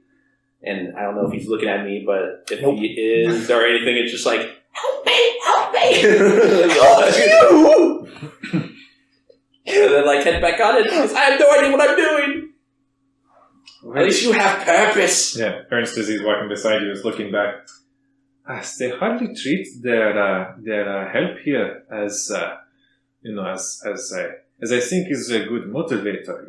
If you treat your subordinates with some degree of respect and care, yeah? Yes, certainly, like yeah. you do in the army. Yes, and it is reciprocated. Yes, you understand being part of the armed forces. Yes, it's not polite to go treat your underlings in a disrespectful manner. Precisely. One does not strike an inferior officer simply because they have stepped out of line briefly. No, it is reserved for the harshest of punishments, yeah? Certainly. It is barbaric in lack of better terms. Yeah. Hardly a way to lead a force, I think, yeah. I guess we'll make our way back in, since that did not work out, so sorry, Hideyoshi. It's cool. Now we know who we are. You start heading your way back inside, and Ernst actually seems slightly crestfallen that you're not being allowed to take part in the excitement. And I suppose back to the party. Well, perhaps we can ask Sir Bailey himself if he would like some help. Oh, I think the laws of high society will dictate that he persuade us to remain in the safety of the home, I think. But, I see. Is it that dangerous out? I mean, obviously, I know I've been on Venus before, but haven't really been out in the wilds, as they say. Oh, yeah, there are great creatures that had not survived on Earth, the likes of which seems the how you say, Paleolithic, yeah? I'm sorry, I don't quite follow you. They are great crocodiles. Oh, okay, yeah. yes, certainly. Yeah. Big creatures with huge teeth and Yes. huge jaws. Very dangerous. They're crocosaurs, I think you call them, yeah. I see. Yeah. Well, I personally don't know what they are, but I'm guessing Memphis, with my high intellect, knows what he's trying to say. He appears to be talking about big lizards. Alright, cool. Dinosaur. Dinosaur. Dinosaurs. Okay. But yeah, I will engage in polite chatting with my dear friend Ernst and just kind of hang out. Although if I see any, not necessarily like Sir Bailey, but like any like, I don't know, I'm guessing he has servants or some, additional help asking if, if the expeditions to find the good, poor souls that have crash landed on this place, if there's anything that we can do to assist, basically. Not ask Sir Bailey himself, but ask some, like a servant or, staff. There appears to be a human butler that's one of the higher-ups in the staff, and as you inquire, as far as I'm aware, everything regarding the reclamation efforts of the missing guests has been taken care of, and it need not worry you, sir. I see. I'm sorry, my military bearing of looking after those who are unfortunately displaced is coming into practice. And we are appreciative of your service, I'm sure. Thank you, sir. Thank you, sir. And I'll go back to enjoy the party. And as you head back inside, there's the moment where Ernst heads back to his wife. Margaret, we have not gone after all, so we are here, and, Margaret, yeah, okay. I'm gonna go keep Ernst entertained because poor fellow has been sadly crestfallen with us not going out on an adventure. Yeah. So. Okay, so you're able to... has he been in the military as well? I'm guessing from his uniform? Yes. So I'll ask him about his active service and, his service career and all that. Oh! And he gets this excited look in his eye. And he's not old per se, but there's some gray in his hair. That he's getting a little on in years, and obviously the chance to talk about his heyday is just great. And he's more than happy to go all in.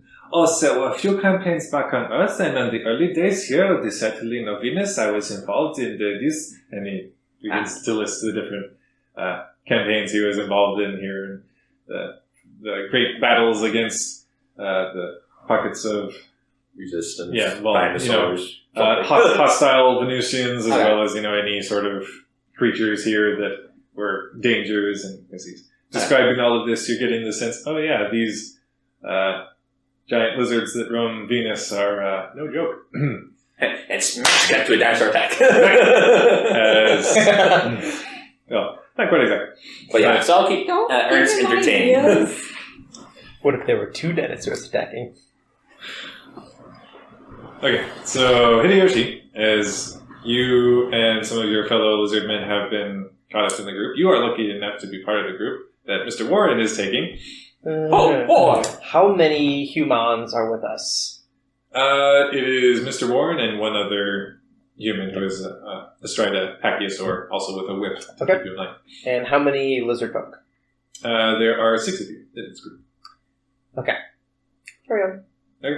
You do note that both humans have not only their whips, but they appear to have sidearms with them as well. Okay. And appear to have some form of knives in their saddles, sheaths, and Okay. Just, counting. they are armed and you are not, just so you're aware. I'm just counting. Okay. That's all I'm doing. Just counting. Foreshadowing. So, as you begin to head your way out, and you're making your way westward down the slopes of this plateau, Sahin, as you are pushing onward, I would like you to make a perception check. Okay. Dun-dun, Stop it.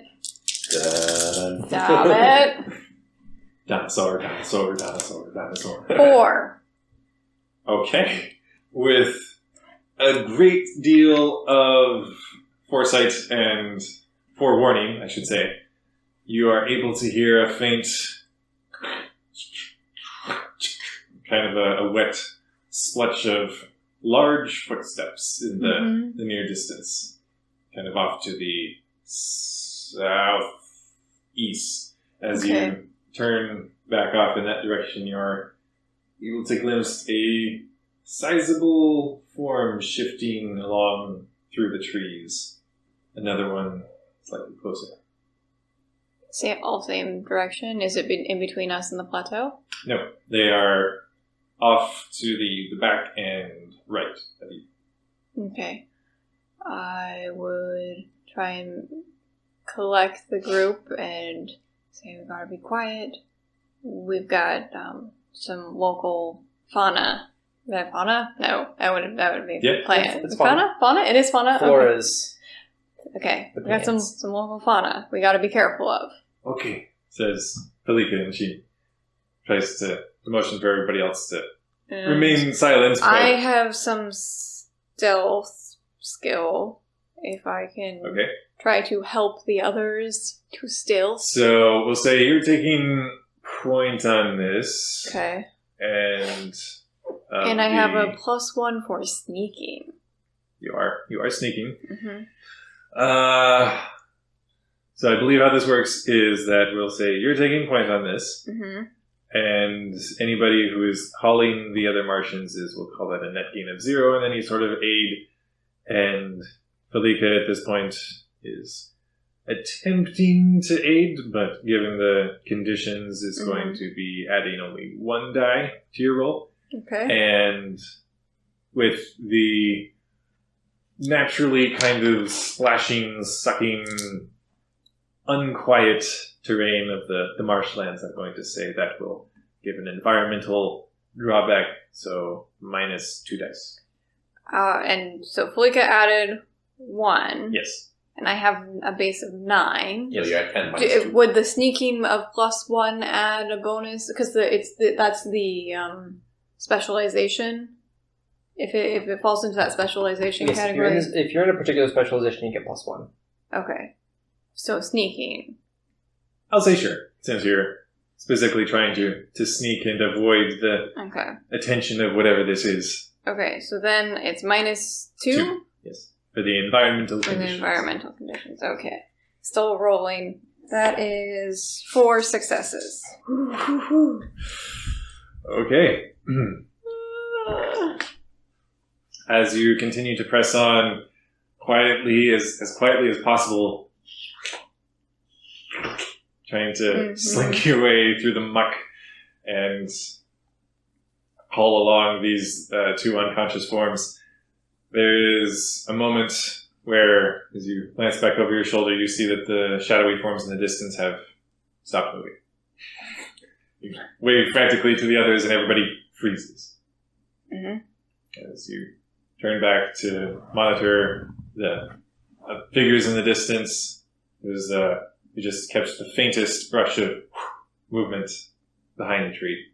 Just behind a tree behind us? not directly behind you, but is something coming our way? there was movement that seemed to be close to it before. Can I do a perception check of some Yes. sort? You'll be rolling perception versus whatever it is stealth. Okay. You're being hunted. So perception... 4 success. Okay. That one, you beat them. So as you're looking back, you're able to see off to the right. And how Behind you? far? At this point, they have closed probably 200 yards behind you. Okay. And you do catch sight of, from behind a tree, there's a single large eye that is peering out and just watching. And do I have any sense of if we run, will that provoke? Do I have any sense of that? You don't get the sense that these creatures are interested because you have disturbed them. It is likely that if they have noticed your presence and have drawn closer, that they are interested in you for culinary reasons. Okay. Forget about stealth. We gotta move quickly. Okay. But let's try not to run unless necessary.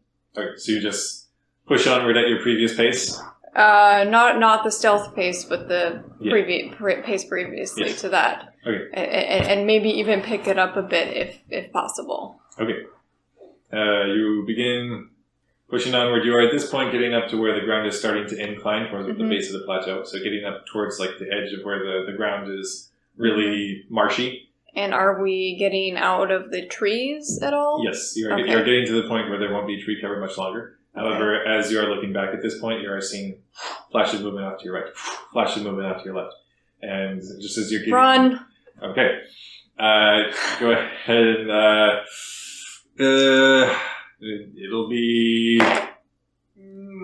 I would allow you acrobatics on this just to try to lightly stay on top of the ground as far as it is possible without sinking into the muck and just pressing onward at Reaching for my pistol. Okay. 3 successes on that acrobatics. Okay. Ooh. Okay. As you are nimbly just leaping from more And solid if there's patches any of way ground, I can help anybody else, I don't know yeah, if there is. just as you're leapfrogging and you realize you're getting a few paces ahead, you look back over your shoulder. Felipe and each of the others are struggling and frantically trying to sprint forward through the muck and not really getting I much of anywhere. run back and pull out the pistol and try and cover their retreat. Right. Just as you are pulling out the pistol, there is a flash of movement from a nearby tree, and you turn to see this large, hulking form and this toothy mouth spreading wide as the jaw goes wide, and you just hear as the creature lunges forward. And I don't think we have time for a battle, so that is where we are going to call it for tonight. Yeah, we cut it on RAR. Yep.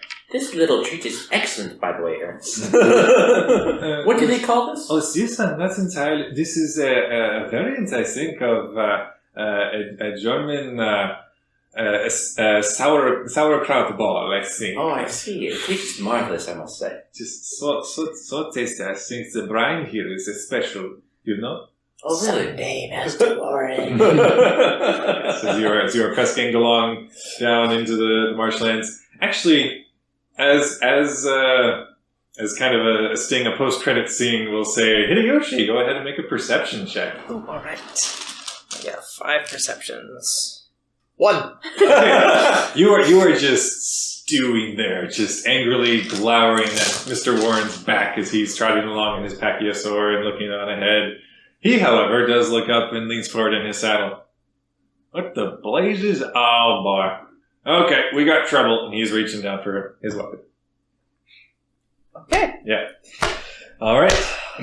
But I still didn't do it. Yes, you did. Okay. The high Okay. So, as we leave off there, with some of you having met each other at this point in this new world that you are discovering and exploring and hopefully not being eaten by. I'll say everybody take 8 experience points. As listener, I had tacked on before that they received 5 for the end of last session, but this full session this time was spent in space 1889, and we are doing a bit of a shorter, truncated, and accelerated campaign here in this system, so we are going to give a little bit more experience than perhaps one normally would in a longer campaign, but onward and upward, and through this setting and the next, we'll see what the adventures through the realms have in store for our brave Tim Portalers. Oh no. It's not our theme music, we cannot use that. No. Never mind. It is copyrighted. That is taken. Thanks for checking out our show. If you want to learn more about us, follow us at Tim Portlers on Twitter, or you can email us directly at tim.portlers@gmail.com.